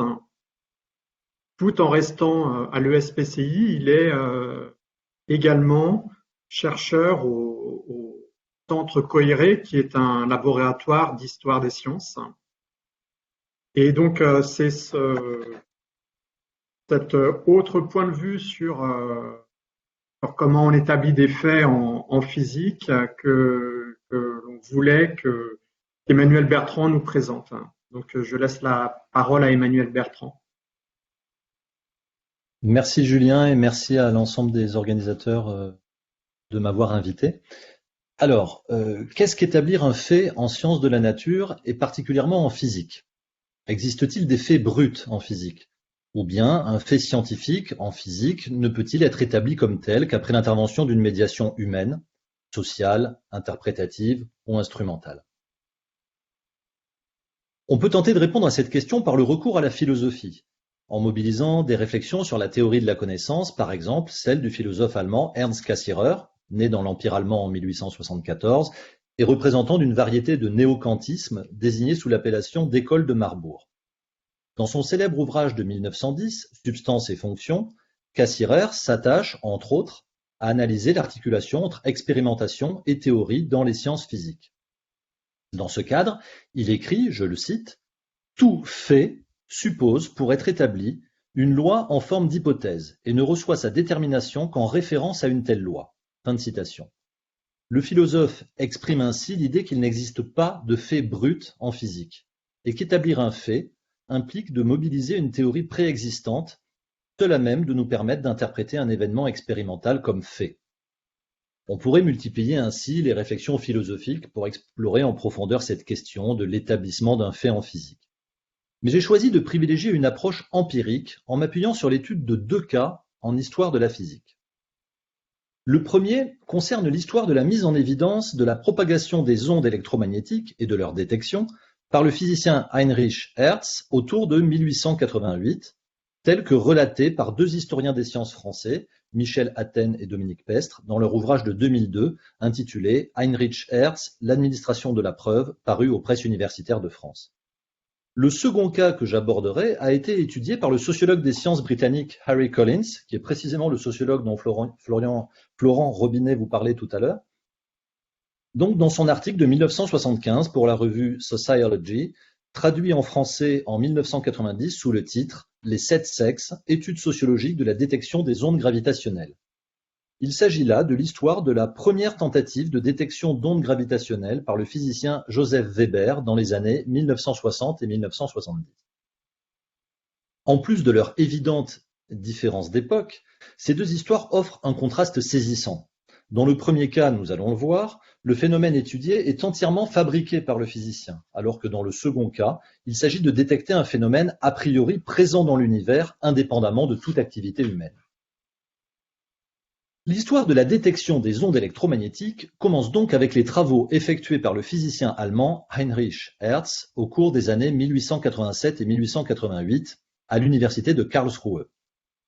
En mai 1888 paraît un article dans lequel Hertz explique successivement que, d'abord, il a fabriqué un dispositif capable de générer des ondes électromagnétiques de fréquence F, calculables et ajustables, en provoquant des étincelles, c'est-à-dire des arcs électriques, entre deux sphères métalliques faisant office de condensateur. Mais aussi qu'il s'est fixé comme objectif de mettre en évidence la propagation de ces ondes et de déterminer leur vitesse de propagation. Il ajoute qu'il a fabriqué un détecteur d'ondes électromagnétiques à partir d'une boucle de fil électrique dont les extrémités sont séparées par un petit intervalle de distance réglable. Lorsqu'une onde passe dans cet intervalle, un courant induit provoque une étincelle qui signale donc qu'une onde a été détectée. Il poursuit en disant qu'il a mis au point un dispositif d'interférence en utilisant une plaque de zinc pour réfléchir les ondes électromagnétiques, qu'il a fabriqué des ondes stationnaires possédant, comme il se doit, des nœuds et des ventres, qu'il a déterminé expérimentalement la longueur d'onde de ces ondes stationnaires et ainsi, connaissant la fréquence des ondes qu'il a émises, il a déterminé expérimentalement leur vitesse de propagation et a obtenu un résultat d'environ 300 000 km par seconde, c'est-à-dire la vitesse de la lumière. Hertz affirme ainsi avoir démontré la validité de la théorie de Maxwell qui datait de 1864, alors qu'on est à une époque, donc en 1888, où les deux grandes théories concurrentes pour expliquer les phénomènes électromagnétiques n'avaient pas encore été départagées expérimentalement. Alors, quelles étaient ces deux théories? La première, donc, la théorie de Maxwell, qui dit qu'il existe des ondes électromagnétiques qui se propagent comme les ondes optiques et à la même vitesse, donc à la vitesse de la lumière. Et la seconde théorie, la théorie de Helmholtz, qui dit que l'électromagnétisme est une interaction à distance instantanée, comme la gravitation. On pourrait penser, en m'écoutant, qu'on a là un cas classique de confirmation expérimentale d'une théorie non encore validée, à l'aide de faits établis par une série d'expériences. Mais l'affaire va rapidement se révéler beaucoup plus complexe. Tout d'abord, remarquons au passage que les physiciens dits maxwelliens, c'est-à-dire ceux qui croyaient dans la théorie de Maxwell, n'avaient aucun doute sur la validité de la théorie de Maxwell et n'avaient pas attendu un éventuel fait établi pour continuer leurs travaux théoriques sur les ondes électromagnétiques. Plus généralement, l'histoire des sciences nous montre que les scientifiques ont rarement besoin de preuves définitives pour croire en une théorie. D'ailleurs, en physique, la plupart du temps, avant de faire des expériences, il est obligatoire de s'engager dans la croyance en une théorie. Un choix récurrent et essentiel du scientifique est donc de déterminer à quoi et à qui il accorde sa confiance. Cela peut être à un autre scientifique, à une théorie, à un dispositif expérimental, à des résultats obtenus par un autre scientifique, et ainsi de suite. Néanmoins, de mai 1888 au printemps 1889, ce sont principalement les Britanniques, tous de fervents maxwelliens, qui s'emparent des publications de Hertz, car ce dernier leur offre des moyens techniques pour fabriquer et manipuler des ondes électromagnétiques et ainsi raffiner leur théorie. On voit bien dans ce cas précis que la physique ne consiste pas tant à observer la nature qu'à fabriquer des phénomènes artificiels précis et contrôlés, puis à les étudier. Très souvent, en effet, la physique fabrique la nature qu'elle observe. On peut presque dire que c'est une science, entre guillemets, industrielle, qui fabrique des dispositifs, puis étudie ses propres fabrications. Le premier maxwellien à utiliser les travaux de Hertz pour fabriquer des ondes électromagnétiques est l'Écossais Oliver Lodge. Il échange de nombreux courriers avec Hertz, mais fabrique finalement ses propres dispositifs, différents de celui de Hertz. Il les présente à sa communauté scientifique, mais il ne cherche pas à reproduire la détermination de la vitesse de propagation des ondes. Le premier physicien qui cherche à répliquer cette mesure, en mai 1889, donc pile un an après l'article initial de Hertz, donc ce premier physicien est Joseph John Thomson, successeur de Maxwell à la chaire de physique de Cambridge. Il s'agit, pour ceux qui l'ont reconnu, du Thomson qui obtiendra en 1906 le prix Nobel pour ses expériences mettant en évidence l'existence des électrons. Finalement, Thomson ne parvient pas à reproduire l'expérience de Hertz et on conclut que ce dernier a un meilleur savoir-faire que lui et qu'il est donc plus sage de lui faire confiance. Mais les choses vont commencer à sérieusement se gâter quelques mois plus tard lorsque deux physiciens de Genève, Lucien Delarive et Édouard Sarrazin, entreprennent de refaire l'expérience de Hertz. Ils contactent donc Hertz, qui leur fournit gracieusement tous les plans de son expérience. Ces deux physiciens genevois sont très méticuleux et décident de faire varier systématiquement deux paramètres de l'expérience de Hertz. Un, la fréquence f des ondes émises par le générateur d'ondes. Deuxième paramètre qu'ils vont faire varier, la fréquence propre f indice d, fd, de la boucle de détection. Il résulte de cela un très grand nombre d'expériences dont les résultats sont les suivants. Premièrement, la longueur d'onde mesurée des ondes stationnaires ne dépend pas de la fréquence f, donc fréquence des ondes générées. Deuxième résultat, la longueur d'onde mesurée des ondes stationnaires dépend de la fréquence fd, donc la fréquence propre du détecteur. Pensant avoir fait des erreurs de manipulation, les deux genevois refont toutes leurs expériences et obtiennent à nouveau les mêmes résultats, qu'ils publient entre septembre et décembre 1889. Ils affirment ainsi que le paramètre clé des expériences de Hertz est la fréquence propre du détecteur d'ondes.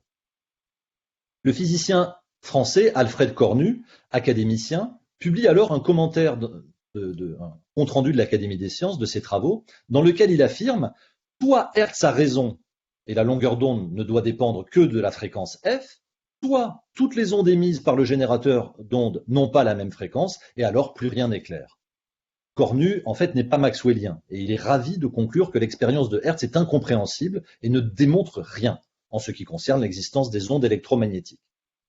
À partir de ce moment-là, tout le monde s'en mêle. Tous les grands noms de la physique de l'époque se tournent vers cette affaire. Contacté par ses pairs, Hertz répond qu'il avait noté ce phénomène. Et en fait, effectivement, les historiens ont constaté qu'il l'avait mentionné dans ses cahiers de laboratoire dès 1887. Il avait alors décidé de simplifier le problème en réglant toujours le générateur d'ondes et le détecteur d'ondes de telle sorte que FD égale F. Donc le fait qu'il y ait deux paramètres indépendants pour lui n'était plus un problème puisque ces deux paramètres n'étaient plus indépendants. D'ailleurs, il ajoute que son problème était de mettre en évidence la propagation des ondes électromagnétiques et pas de tout comprendre à son dispositif expérimental. Mais d'autres physiciens veulent comprendre l'ensemble du phénomène et plusieurs hypothèses sont développées. L'hypothèse des Genevois est que le générateur d'ondes d'Hertz n'émet pas des ondes avec une fréquence unique, mais avec toute une plage de fréquences. Le détecteur ne détecte alors que les ondes qui ont la même fréquence que lui. La communauté des physiciens n'est pas franchement convaincue par cette hypothèse. Plusieurs théoriciens, dont le grand mathématicien et physicien français de l'époque Henri Poincaré, titulaire de la chaire de physique mathématique de la Sorbonne, se penchent sur la question. L'hypothèse de Poincaré repose sur le phénomène d'amortissement des ondes électromagnétiques. Selon ses calculs, dans l'expérience de Hertz, les ondes s'amortissent très rapidement. Après seulement 2 périodes, dit-il, leur amplitude est déjà divisée par plus de 2. Autrement dit, pour Poincaré, le générateur de Hertz émet bien à une seule fréquence, mais les ondes émises s'amortissent tellement rapidement qu'après réflexion sur la plaque de zinc, elles ont déjà quasiment disparu. Or, toujours selon les calculs de Poincaré, le détecteur de Hertz, étant le siège d'arc électrique, émet lui aussi des ondes, qui s'amortissent en revanche beaucoup plus lentement. Ces ondes émises par le détecteur se réfléchissent sur la plaque de zinc et ce sont elles qui créent des ondes stationnaires. La conclusion de Poincaré en 1890 est donc la suivante. Le principe de l'expérience de Hertz est valide, mais le physicien allemand mesure simplement une autre onde stationnaire que celle qu'il croyait mesurer. Il faut dire que la communauté des physiciens n'est guère plus convaincue par cette hypothèse que par celle des Genevois. Mais cette même année, en 1890, le cours de la Sorbonne de Poincaré porte sur la théorie d'électromagnétisme de Maxwell. Et lors d'une séance de ce cours, Poincaré présente l'expérience de Hertz et fait au tableau le calcul de la fréquence des ondes émises par le générateur. Mais il ne retrouve pas le résultat de Hertz. Après vérification, Poincaré annonce que dans son article de 1888, Hertz s'est trompé et a oublié un facteur multiplicatif racine de 2 dans son calcul. Poincaré publie ce résultat en août 1890. Vous allez me dire, une erreur de racine de 2, ça peut arriver, ça n'est pas très grave, mais en l'occurrence, avec le facteur multiplicatif correct, la détermination expérimentale de la vitesse de propagation des ondes électromagnétiques par Hertz devient 300 000 fois racine de 2, soit environ 420 000 km par seconde, ce qui n'a plus aucun sens et ne correspond plus à la théorie de Maxwell. On note d'ailleurs en passant que Hertz a trouvé exactement le résultat attendu des 300 000 km par seconde alors qu'il avait fait une erreur de calcul de racine de 2. En 1892, Hertz est invité à republier tous ses articles sur ce sujet dans un livre, en y ajoutant une préface. Dans cette préface, Hertz commence par rendre hommage à Poincaré pour lui avoir signalé son erreur de calcul et ajoute un certain nombre d'arguments destinés à prouver son honnêteté. Il énumère notamment les sources métalliques de perturbation des ondes, susceptibles d'expliquer son erreur de détermination expérimentale de leur vitesse de propagation. Le gymnase dans lequel il a effectué ses expériences possède une structure métallique. En outre, il était chauffé par un gros poêle en fonte. Surtout, dans cette préface, Hertz insiste sur le fait que la mesure de la vitesse de propagation n'est pas centrale dans ses travaux, mais qu'il a avant tout mis en évidence le phénomène de propagation des ondes électromagnétiques, conformément à la théorie de Maxwell, et qu'il a multiplié les dispositifs expérimentaux analogues à ceux de l'optique, prouvant ainsi que les ondes électromagnétiques et les ondes optiques sont bien de même nature. En effet, dans d'autres articles que je n'ai pas mentionnés, il a mis en évidence, il a montré qu'il avait construit un miroir donc avec cette plaque en zinc, mais aussi des interférences, des lentilles pour ondes électromagnétiques, un prisme à ondes électromagnétiques, et ainsi de suite. Ce que montre bien cet épisode de l'histoire des sciences, c'est qu'une expérience ne parle jamais d'elle-même et dépend toujours d'un cadre théorique d'interprétation seul à même de lui donner du sens. Un fait expérimental n'est jamais établi de façon isolée. Pour établir un fait, il faut toujours un ensemble de preuves concordantes et reliées entre elles. Seul un faisceau de preuves, qui renforce une conviction théorique éventuellement déjà présente, est susceptible de convaincre les scientifiques de l'existence d'un fait. Un certain nombre de scientifiques sont alors convaincus par des faits qui se révéleront ou pas robustes dans le temps. Cependant, au cours du processus d'établissement d'un fait ou d'un résultat scientifique, les scientifiques opèrent toujours des simplifications ou des approximations.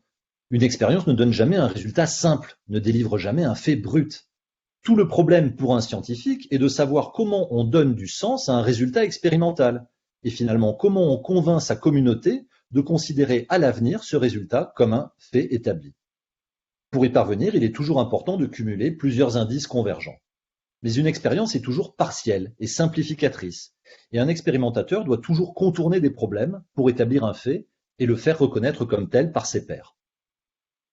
En 1893, donc encore un an plus tard, Joseph John Thomson publie une nouvelle édition du traité de Maxwell, dans laquelle il inclut un chapitre sur l'expérience de Hertz. Mais il donne de celle-ci une version épurée, sans entrer dans les détails techniques. Il ne mentionne ni l'erreur sur le facteur racine de 2, ni le problème de l'influence de la fréquence propre du détecteur. De fait, ces aspects appartiennent à l'histoire et importent peu pour les générations suivantes de physiciens.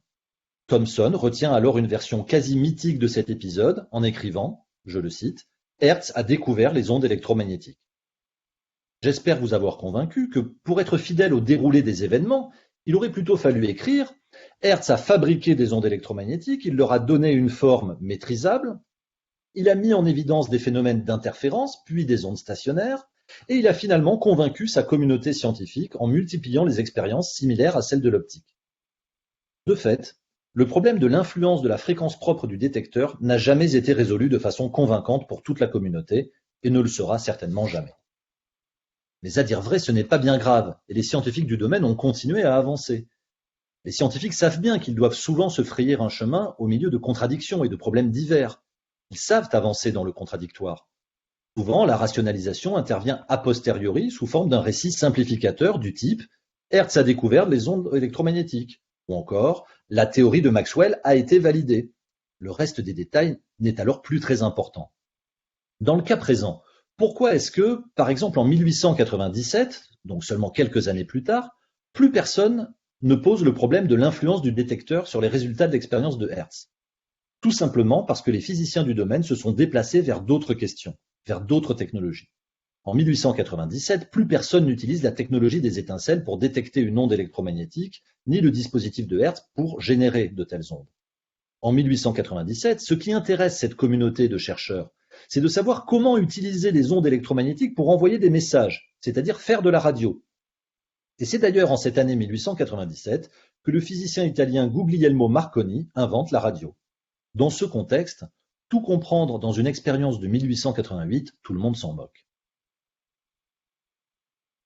Maintenant, le second épisode d'Histoire des sciences dont je voudrais vous parler est issu de recherches publiées, notamment dans un article de 1975, par le sociologue des sciences britannique Harry Collins. Il concerne la controverse autour de la tentative de détection des ondes gravitationnelles par le physicien américain Joseph Weber dans les années 1960 et 1970. Notons tout de suite, et d'ailleurs mon collègue Florent Robinet l'a signalé également, une différence fondamentale avec le cas des travaux de Hertz. En astronomie ou en astrophysique, contrairement à ce qui se passe dans la plupart des autres branches de la physique, ce n'est évidemment pas le physicien qui fabrique les phénomènes qu'il étudie. Ici, les ondes gravitationnelles, si elles existent bien, constituent un phénomène indépendant des activités humaines. Je ne reviendrai pas sur la physique à l'œuvre dans ce cas précis, puisque cela vous a été très bien expliqué, et je me contenterai de rappeler que l'existence des ondes gravitationnelles a été prévue par Einstein en 1916 dans le cadre de la relativité générale. Le problème de la détection de ces ondes gravitationnelles est qu'il s'agit de détecter un déplacement relatif extrêmement faible de deux ou plusieurs objets au passage d'une onde gravitationnelle, ce qui requiert une précision extrême. En effet, le déplacement relatif à mesurer, comme vous l'a dit Florent, est de l'ordre de 10 puissance moins 21. Mais pour vous donner une idée plus concrète de ce que représente cet ordre de grandeur, cela équivaut à détecter une variation de la distance Terre-Soleil de l'ordre de la taille d'un atome. Pour revenir sur le sociologue Harry Collins, son propos général est que nous vivons au milieu de connaissances scientifiques établies, qui nous semblent donc correspondre à des vérités absolues. Il utilise alors une métaphore pour illustrer l'approche des historiens et philosophes des sciences d'avant les années 1970. Pour lui, ils étudient des bateaux à l'intérieur de bouteilles, dans un monde où les bateaux sont déjà construits. Ces anciens historiens et philosophes des sciences ne s'intéressent donc pas à la façon dont ces bateaux ont été construits, mais aux bateaux en tant qu'objets réels. Pour Collins, cela revient à juger les connaissances du passé à partir de ce que nous considérons comme la vérité dans le présent. Pour lui, le moyen le plus efficace de s'affranchir de ce problème est d'observer les sciences en action, les sciences en train de se faire, c'est-à-dire d'étudier les controverses scientifiques en temps réel, avant que le résultat de la résolution de la controverse ne devienne un environnement familier. Il poursuit alors sa métaphore. Les bateaux à l'intérieur des bouteilles sont fabriqués par des humains, et le procédé pour les insérer dans les bouteilles est aussi une activité humaine que l'on peut suivre en temps réel. Pour cet article de 1975, Collins développe son enquête de sociologie dans 13 laboratoires situés dans plusieurs pays. 9 laboratoires universitaires de physique, 1 laboratoire universitaire de géophysique et 3 laboratoires industriels. Le physicien américain Joseph Weber, né en 1919, est le premier à s'intéresser à ce défi expérimental de la détection des ondes gravitationnelles, dès 1957-1958. Il est même le seul à s'y intéresser jusqu'en 1969, date où il publie ses premiers résultats positifs. Le dispositif expérimental de Weber est le suivant. Un cylindre d'aluminium de 1,5 m de long et 0,75 m de large, suspendu dans le vide, refroidi à 4 degrés Kelvin, isolé le mieux possible de toutes les perturbations imaginables et relié à des détecteurs piézoélectriques de mouvement extrêmement précis. Le principe est de détecter les minuscules mouvements le cylindre une fois toutes les composantes connues soustraites. C'est-à-dire, comme vous je vais en citer beaucoup moins que Florent, mais les perturbations sismiques, le bruit lié au circuit électronique, l'agitation thermique des atomes d'aluminium dans la barre d'aluminium, voilà, tout éventuel bruit, toute composante connue doit être soustraite. En 1969, Weber publie donc un article dans lequel il affirme avoir détecté des ondes gravitationnelles, mais dans des proportions tellement importantes qu'elles sont difficilement compatibles avec les théories gravitationnelles de l'époque. Dès la parution de cet article, de nombreux groupes de chercheurs se mettent au travail pour essayer de confirmer ou d'infirmer les observations de Weber. Au moment où le sociologue Collins publie son article en 1975, la controverse est encore ouverte. Il n'y a aucun consensus dans la communauté scientifique concernée quant au statut des expériences de Weber. Différents groupes d'expérimentateurs se sentent en concurrence car ils cherchent tous à être les premiers à être les seconds ou à démontrer que les observations de Weber sont inexactes. La première observation de Collins, a priori inattendue, est qu'aucune des 12 équipes concernées ne cherche à reproduire le même appareil de détection que Weber. Chaque équipe élabore son propre dispositif expérimental de détection. Selon certains scientifiques interrogés à ce sujet par le sociologue, la raison en est que reproduire exactement le modèle du dispositif de Weber ne leur apporterait rien en termes de prestige. Soit ils retrouvent le même résultat que Weber et c'est lui qui aura le prix Nobel, Soit ils infirment son résultat et ils auront construit un dispositif qui ne servira à rien. Au contraire, poursuivent ces scientifiques, avec un autre dispositif, ils peuvent devenir les leaders du domaine. Mais Collins propose une autre explication. Selon lui, on ne peut savoir qu'une connaissance expérimentale a été. D'une part, un autre scientifique reproduit des résultats similaires à ceux obtenus auparavant, mais aussi ces résultats sont acceptables par la communauté scientifique. Or, dans le cas des ondes gravitationnelles en 1975, la communauté scientifique n'est pas d'accord sur ce qui est un résultat acceptable. Et en outre, la notion de bon détecteur d'ondes gravitationnelles est toujours l'objet d'une controverse. Il n'y a donc aucune raison pour les scientifiques de reproduire un dispositif dont ils ne savent même pas s'il est vraiment un détecteur efficace d'ondes gravitationnelles.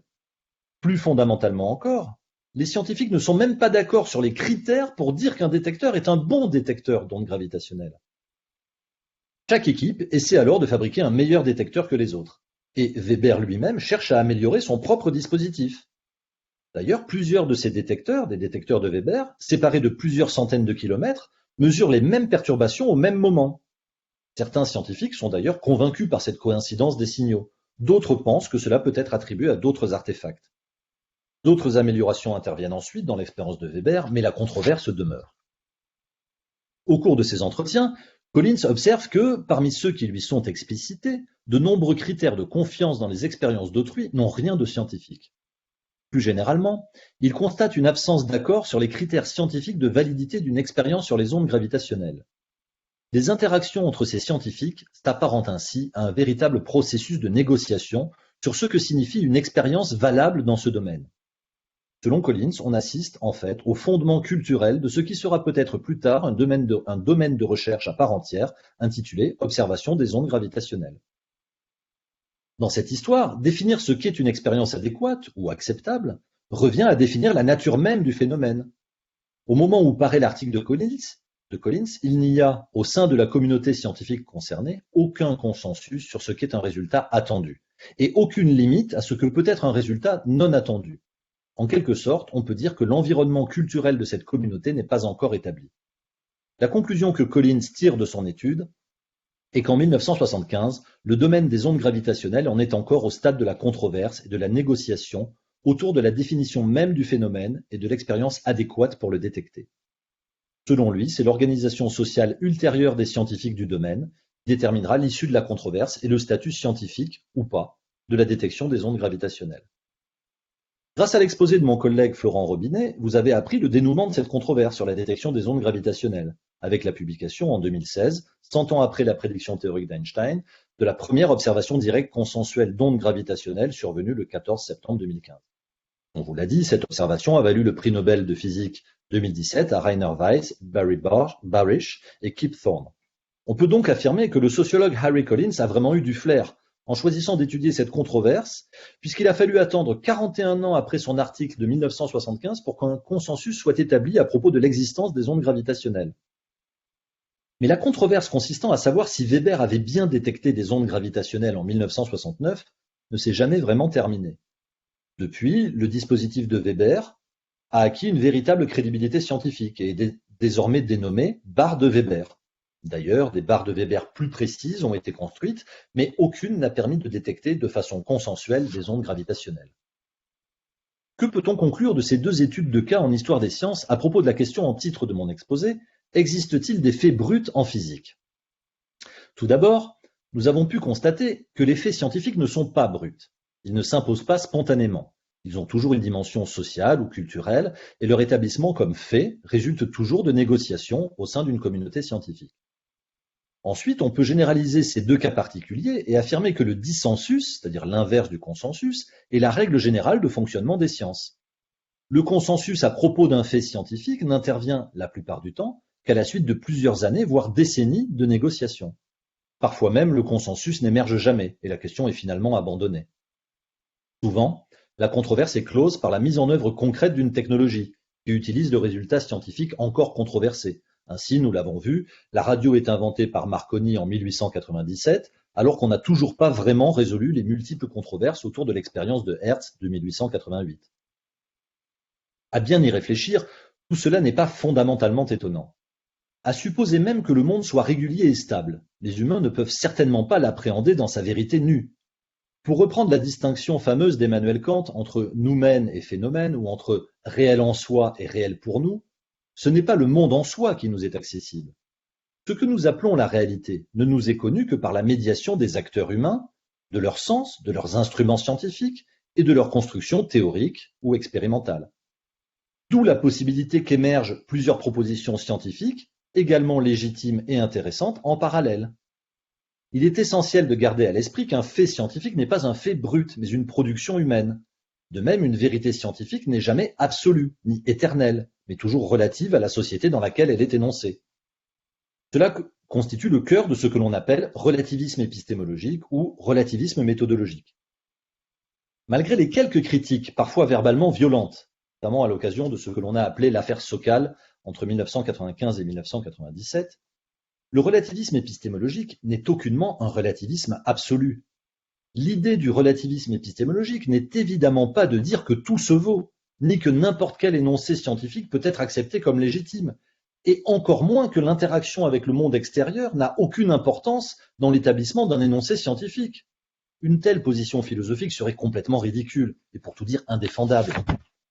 L'idée du relativisme épistémologique est simplement de dire que les connaissances scientifiques sont relatives à une société, à une époque, par opposition à d'hypothétiques connaissances absolues. Les énoncés scientifiques ne reflètent pas la seule vérité possible sur le monde, car l'essence du monde est inatteignable pour des humains. De ce fait, les constructions scientifiques sont toujours partielles. Insistons néanmoins à nouveau sur ce point crucial. Cela n'implique pas que tout peut se dire. Les constructions scientifiques ne sont en aucun cas arbitraires. À chaque époque, les scientifiques disposent de multiples critères pour juger de ces constructions, dont par exemple, comme critères, la cohérence avec un cadre théorique établi et consensuel, la reproductibilité d'un lien de cause à effet ou d'une corrélation, ou encore, critère essentiel, l'efficacité instrumentale pour agir sur le monde extérieur. Et on pourrait multiplier ainsi les critères. Ces critères sont constamment négociés et renégociés au sein d'une communauté scientifique donnée, en fonction des lieux et des époques. Mais il existe toujours de tels critères qui permettent de faire le tri parmi les connaissances scientifiques putatives. Une fois ces critères établis, une proposition scientifique peut être dite vraie ou fausse. Ces critères de validité permettent donc de rejeter certaines propositions comme fausses et d'en valider d'autres comme vraies. Dans un contexte socio-historique donné, il n'y a donc aucune objection à considérer certains énoncés scientifiques comme vrais, qu'il s'agisse de faits expérimentaux ou de théories. L'histoire des sciences ne nous enjoint aucunement à rejeter le concept de vérité scientifique, mais uniquement à prendre conscience du fait que cette vérité est toujours relative à un contexte socio-historique, et qu'il ne s'agit donc pas de la vérité absolue, notion qui est certainement destinée à demeurer au-delà de notre appréhension humaine. Je vous remercie pour votre attention.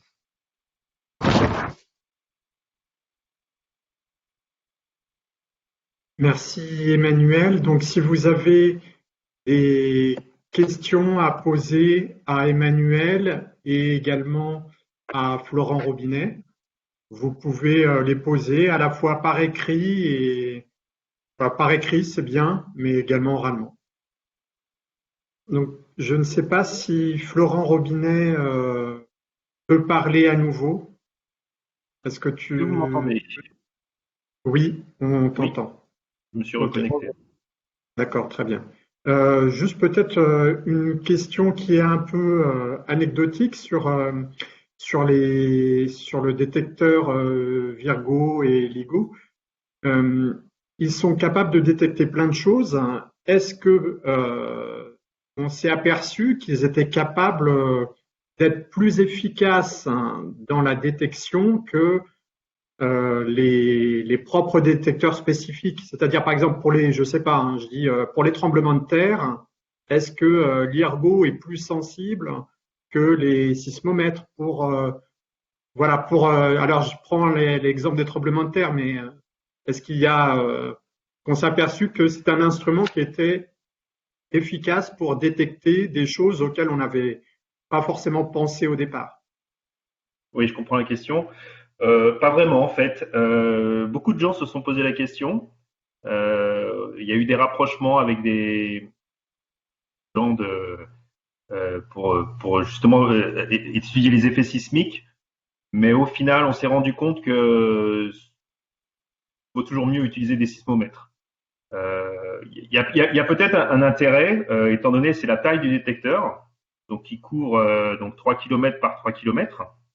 Et donc, d'un point de vue sismique, il y aurait peut-être un intérêt pour voir des variations sur ces distances-là. Mais au final, il vaudra toujours mieux disposer d'un réseau de sismomètres sur une telle surface pour mener ce genre d'études. Donc non, ça reste un détecteur d'ondes gravitationnelles, même si les gens ont essayé de diversifier les utilisations du détecteur, au final, ça reste un détecteur d'ondes gravitationnelles. Du coup, j'aurais moi aussi une petite question un peu anecdotique peut-être pour Florent Robinet, si c'est possible, si je peux poser une question à l'autre intervenant. Oui, bien sûr. Concerne justement la détection de septembre 2015, puisqu'à l'époque, il y avait seulement 2 des 3 détecteurs qui étaient en marche, vous n'avez pas pu faire de triangulation, j'imagine. Donc en fait, vous ne savez pas où sont situés dans l'univers ces deux trous noirs qui ont coalescé. Alors, tout à fait, on est moins précis à 2 détecteurs qu'à 3. On peut tout de même, bon, c'est purement géométrique, hein, vous imaginez bien, avec 2 détecteurs, en fait, ce qu'on reconstruit, c'est un anneau sur le ciel, un ensemble de positions qui se distribuent sur un anneau. Après, il est possible en fait de lever un peu cette ambiguïté en utilisant la polarisation des ondes. Avec la polarisation, la façon dont elle se projette en fait sur le plan du détecteur, il est possible de lever un peu la dégénérescence sur cet anneau. Donc, si il y a une mesure de la position qui n'est pas très précise, et c'est pourquoi dans les runs suivants où Virgo a rejoint le réseau, on a grandement amélioré la reconstruction de la direction des ondes. Et j'en ai parlé très rapidement à la fin. Il y a cet événement de 2017 qu'on a pu localiser précisément, ce qui a permis ensuite de suivre cet événement en ondes électromagnétiques en pointant des télescopes dans cette direction et de pouvoir voir la contrepartie en ondes électromagnétiques. Donc oui, 3 détecteurs, c'est un minimum. D'ailleurs, à l'avenir, il y a d'autres détecteurs en construction. Il y en a un au Japon là qui commence tout juste à prendre des données. Ça s'appelle le détecteur Kagra. Donc, il va rejoindre le réseau. Donc, on sera à 4 détecteurs. Et puis encore dans quelques années, il y aura un 5e interféromètre en Inde. Et donc là, effectivement, on va augmenter notre couverture du ciel, mais aussi la précision de reconstruction de la direction des sources. Merci. Alors, il y a une question dans le chat pour Florent Robinet. Je lis la question. Pouvez-vous préciser ce que sont les 200 000 canaux de détection de phénomènes extérieurs? Ils prennent en compte 200 000 phénomènes différents ou ce sont 200 000 signaux à traiter? Alors, c'est 200 000 signaux à traiter. Il n'y a pas 200 000 sondes sur les sites LIGO Virgo. Alors, en plus, je crois que le chiffre de 200 000 se rapporte aux 2 détecteurs LIGO. Donc, il y en a 100 000 par site, si vous voulez. Donc, il y a 100 000 signaux. Alors, parmi ces signaux, il y en a un certain nombre qui sont liés à des sondes physiques. J'en ai parlé, des sondes sismiques, des sondes, des microphones, des magnétomètres, dans les capteurs météo à l'extérieur, etc. En fait, la majorité de ces canaux sont des canaux internes au détecteur qui nous servent à le contrôler. Il y a un certain nombre de photodiodes qui seront placés pour suivre les faisceaux auxiliaires. Il n'y a pas qu'un seul faisceau dans le détecteur, il y en a beaucoup qui nous servent à contrôler le détecteur. Donc en fait, la majorité de ces canaux sont des signaux internes numériques de traitement traiter les différents contrôles du détecteur. On n'a pas 100 000 sondes. Pas vrai de dire ça. Voilà, je ne sais pas si j'ai répondu correctement à la question. En physique ou dans les autres sciences, on dit que la théorie nourrit l'expérience et que l'expérience nourrit les théories d'après. Dans le cas des gros instruments où il peut y avoir un temps important entre le moment où on conçoit l'expérience, le moment où on la met en place et le moment où on obtient des résultats, est-ce que ce cycle théorie-expérience est le même? Est-ce que ça modifie les choses ou pas? C'est ouvert aux deux, en fait, le cycle théorie-expérience. Alors, pour la détection d'ondes gravitationnelles, l'input théorie le plus important, en fait, ce sont ces fameuses formes d'ondes qui nous permettent en fait d'extraire la physique des signaux que l'on détecte. Donc, dans le cas des binaires, en fait, à l'époque d'Einstein, on n'aurait pas pu le faire. On n'avait pas encore calculé ces formes d'ondes précisément pour des systèmes binaires. Donc, il y a eu je dirais que c'est vraiment développé dans les années 2000, donc en parallèle avec le développement de ces détecteurs. D'ailleurs, l'école française est assez performante dans ce domaine.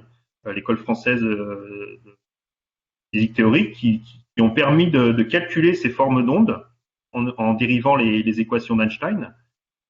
Donc il y a la partie, ce qu'on appelle la partie spiralante, donc avant la fusion des deux objets, qui est très bien calculée de façon très précise grâce aux équations d'Einstein.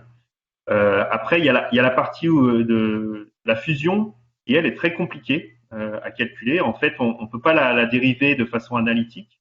On utilise des méthodes numériques pour calculer cette phase-là. Et puis, il y a la phase de désexcitation du trou noir final, et elle, là encore, on peut la calculer de façon numérique. Donc oui, il y a eu un effort théorique qui s'est développé en parallèle avec le développement de ces détecteurs, parce qu'on s'est rendu compte que effectivement cet apport théorique était très important pour ensuite extraire la physique des détections d'ondes gravitationnelles. Après, il y a tout un développement théorique lié à l'instrumentation pour les technologies utilisées pour justement améliorer la sensibilité des détecteurs. Je pense par exemple à on utilise une technique qui s'appelle le squeeze light, où on va changer en fait la nature de la lumière laser qu'on va utiliser pour maximiser euh, la sensibilité du détecteur. En fait, on va utiliser un effet quantique qui va nous permettre d'améliorer notre précision sur la mesure de cette amplitude que l'on utilise pour détecter les ondes gravitationnelles. Donc Emmanuel Bertrand pour la question dans le chat. Oui, alors, je sais pas, est-ce que je relis la question pour les gens qui ne verraient pas le chat? Donc, Monsieur Chatila me dit, les théories scientifiques sont confrontées aux observations, que celle-ci soit une expérimentation construite, comme dans le cadre de la collision de particules, ou une observation directe, par exemple les orbites des planètes. Il y a donc bien une possibilité, à travers des faits, d'en évaluer la validité indépendamment de l'acceptation sociale. Tout à fait. Vous remarquerez, et que j'ai bien fait attention, parce que ça ne fait pas partie de mon vocabulaire, de ne jamais parler d'acceptation sociale. Je ne parle pas de ça. Ce dont j'ai parlé longuement à la fin, c'est des critères de scientificité ou des critères de validité au sein d'une communauté scientifique. Pourquoi j'ai utilisé le terme social? Parce que ce sont des critères qui changent en fonction de la société dans laquelle on est. Les critères selon lesquels quelque chose est scientifique ou est considéré comme non scientifique ne sont pas les mêmes aujourd'hui qu'à l'époque de Newton. Par exemple, à l'époque de Newton, en plus d'être le grand mécanicien, théoricien, mathématicien, créateur de la mécanique newtonienne que vous connaissez, était aussi alchimiste. Mais à l'époque, on ne considérait pas que c'était irrationnel que de faire de l'alchimie. C'était une science. C'était donc, en termes de critères de scientificité, il n'y avait pas de schizophrénie chez Newton à faire à la fois de l'alchimie et de la mécanique rationnelle. Aujourd'hui, si un scientifique du CNRS dit qu'il fait de l'alchimie, je ne suis pas sûr qu'il garde son poste au CNRS très longtemps, et à juste titre. Donc, effectivement, ces critères de scientificité ou de validité changent en fonction des époques, des périodes et du type de société. Mais il ne s'agit pas du tout de dire que le fait scientifique est accepté par référendum ou parce que la majorité des gens sont d'accord avec la détection des ondes gravitationnelles. Je ne suis pas sûr qu'il faille faire une commission avec des gens tirés au sort pour savoir si LIGO et Virgo ont bien détecté une onde gravitationnelle. J'ai plutôt confiance en Florent Robinet et ses collègues pour trancher sur cette question.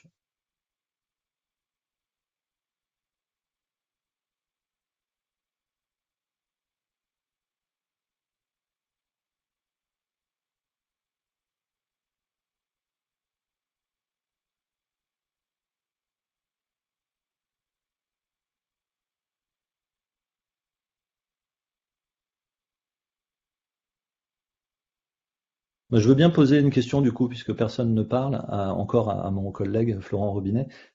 Juste par curiosité en fait, est-ce que tu avais déjà entendu parler de ces histoires de barres de Weber? Est-ce que vous en parlez dans votre communauté ou est-ce que c'est vraiment de la préhistoire, un vieux truc? Effectivement, on n'en parle plus. Alors moi, quand je suis arrivé à Virgo, il y avait encore des barques en fonctionnement côté chez les Italiens.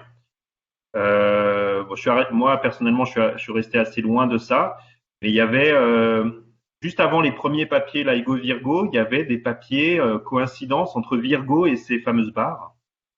Euh, jamais, jamais rien donné pour des résultats négatifs. Mais oui, le principe des barres a survécu assez longtemps. Hein.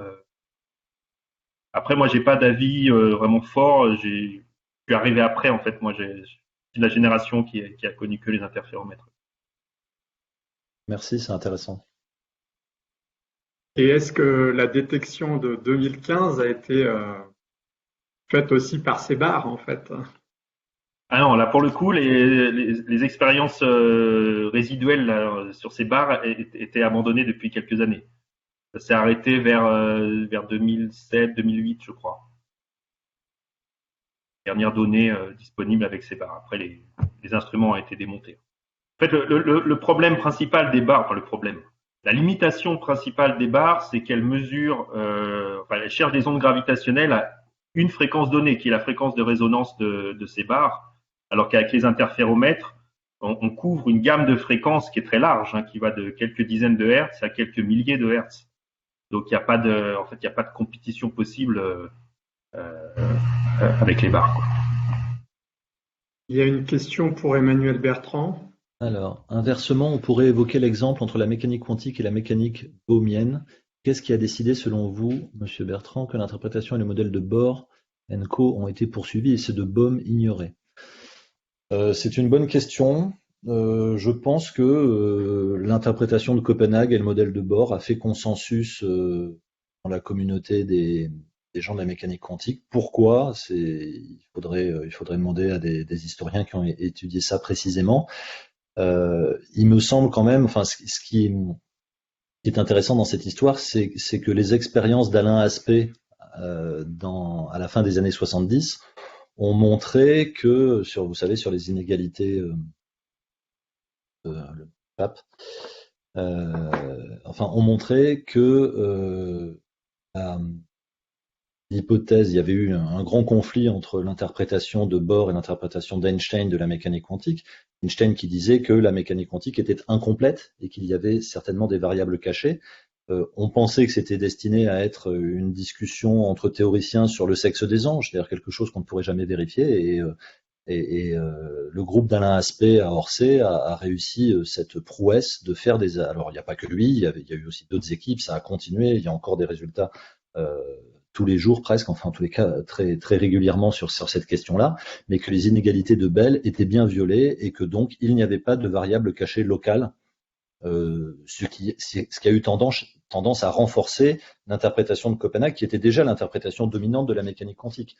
Après, pourquoi est-ce que l'interprétation de Bohm n'a pas eu plus de succès? Ça nécessiterait une enquête. C'est-à-dire que on peut pas improviser une réponse comme ça sans être allé voir de près les arguments, les controverses qui se sont développées entre Bohm et les gens qui réfutaient cette interprétation. J'espère avoir répondu. Il y a peut-être une question encore pour Emmanuel Bertrand. À un moment dans votre discussion, vous dites que le dissensus est presque le fonctionnement normal des sciences en train de se faire. Mais j'ai envie de dire, à la fois à l'intérieur d'une discipline, d'une sous-communauté, il y a aussi du consensus. Donc c'est pas que du dissensus, c'est un mélange, non? Bien sûr, c'est-à-dire que pour pouvoir avoir du dissensus, il faut quand même avoir des prémices en commun. Donc effectivement, je ne pense pas qu'il y ait de dissensus sur la deuxième relation fondamentale de la dynamique de Newton, pour peu qu'on soit avec des objets macroscopiques, hein, c'est-à-dire que ni avec des objets relativistes, ni avec des objets quantiques. Donc oui, il y a plein de choses qui font consensus. Je ne dis pas qu'il n'y a jamais de consensus, je dis que le consensus met toujours un certain temps à s'établir. Exemple canonique pour les historiens des sciences, le consensus autour de l'hypothèse héliocentrique. Non pas que le Soleil soit au centre de l'univers, bien sûr, mais que la Terre tourne autour du Soleil, et pas l'inverse. Il a fallu quand même un certain nombre de siècles pour que ça finisse par faire consensus. Alors, pour des raisons religieuses, mais pas que. Aussi parce que le sens commun fait que le matin, on voit le Soleil se lever, on le voit se coucher, donc spontanément, on a plutôt envie de penser que c'est le Soleil qui tourne autour de nous. Donc tout ça pour dire que, oui, bien sûr, il y a énormément de choses qui font consensus. Ce que je dis, c'est que la science est en train de se faire, pas la science, bien sûr que la science qu'on enseigne à l'université ou en classe prépa, c'est une science qui fait l'objet de consensus. On n'enseigne pas des choses dont il y a seulement la moitié de la communauté en question qui est d'accord et l'autre moitié qui est farouchement opposée. Donc oui, il y a une cristallisation de connaissances scientifiques qui font consensus, c'est indéniable. Ce que je dis, c'est que la partie avancée de la recherche, là où on est en train de faire de nouvelles découvertes et la recherche active, est une recherche foncièrement controversée et dissensuelle, si vous voulez. Et on le voit très bien d'ailleurs avec l'histoire de Florent Robinet, même dans un truc comme ça où quand même on peut dire qu'ils ont mis le paquet. D'abord en moyens humains, ils ont 1000, et ils ont analysé tous les bruits, ils ont même analysé l'hypothèse qu'un petit plaisantin ou je ne sais pour quelle raison quelqu'un aurait injecté un signal frauduleux dans leur machinerie. Donc ils sont allés, ils ont été extrêmement rigoureux. Et ben, malgré ça, ça n'a pas fait consensus auprès de tout le monde. Vous avez ces chercheurs danois qui ont dit ah non mais non ça va pas, c'est pas vraiment une onde gravitationnelle. C'est juste ça que je dis. Alors maintenant, je pense qu'il y a consensus. Je sais pas, ça c'est Florent qui va nous le dire. Est-ce qu'il y a encore quelques irréductibles gaulois qui continuent à dire non non vous n'avez pas détecté d'onde gravitationnelle. Mais enfin ça va finir par faire consensus si ça n'est pas déjà le cas. Donc oui, les consensus finissent par arriver. Parfois jamais. Parfois on se dit le problème était mal posé et on passe à autre chose. Dans la plupart des cas, oui, on finit par aboutir à un consensus. Ce que je dis, c'est que la recherche en train de se faire n'est pas de type consensuel. Et je pense qu'on en est tous, enfin, je veux dire, tous les physiciens des sciences dures qui sont dans la salle virtuelle, là, sont conscients et sont témoins du fait qu'on est tout le temps en train de se disputer, on n'est jamais d'accord, on considère toujours qu'il y a des interprétations qui ne sont pas les bonnes, que la nôtre est meilleure, et c'est normal, c'est comme ça que les sciences avancent. Alors, il y a une question, non pas dans le chat, mais dans les questions-réponses en bas de Philippe Balland sur est-ce que la pensée de Claude Bernard n'est-elle pas proche de celle de l'anglais, donc je pense qu'il s'agit de Collins, que vous avez cité au début d'exposé. Pouvez-vous en dire plus? Alors, je vais être très très franc, non, je ne peux pas en dire plus car je ne connais pas du tout, enfin quasiment pas la pensée de Claude Bernard. Ça m'étonnerait, alors qu'il y ait des similitudes, certainement, ça m'étonnerait que ce soit exactement le même genre d'approche, pour des raisons de temporalité, encore que, en fait, cette réponse, ce que je viens de dire, n'est pas satisfaisant, parce qu'on voit des similitudes entre la pensée de Collins, qui n'est pas seule, hein, c'est en gros, c'est ce qu'on appelle le tournant des science studies dans les études d'histoire, de sociologie, dans les années 70, donc il n'y a pas que Collins, c'est un sociologue parmi un grand nombre d'historiens, de sociologues, d'anthropologues qui font ce type d'analyse et qui en tirent ce type de conclusions philosophiques. Par contre, on peut voir une similitude entre cette pensée et la pensée sceptique dans l'Antiquité grecque, la pensée notamment de Sextus Empiricus. Donc oui, il y a un lien avec la pensée sceptique.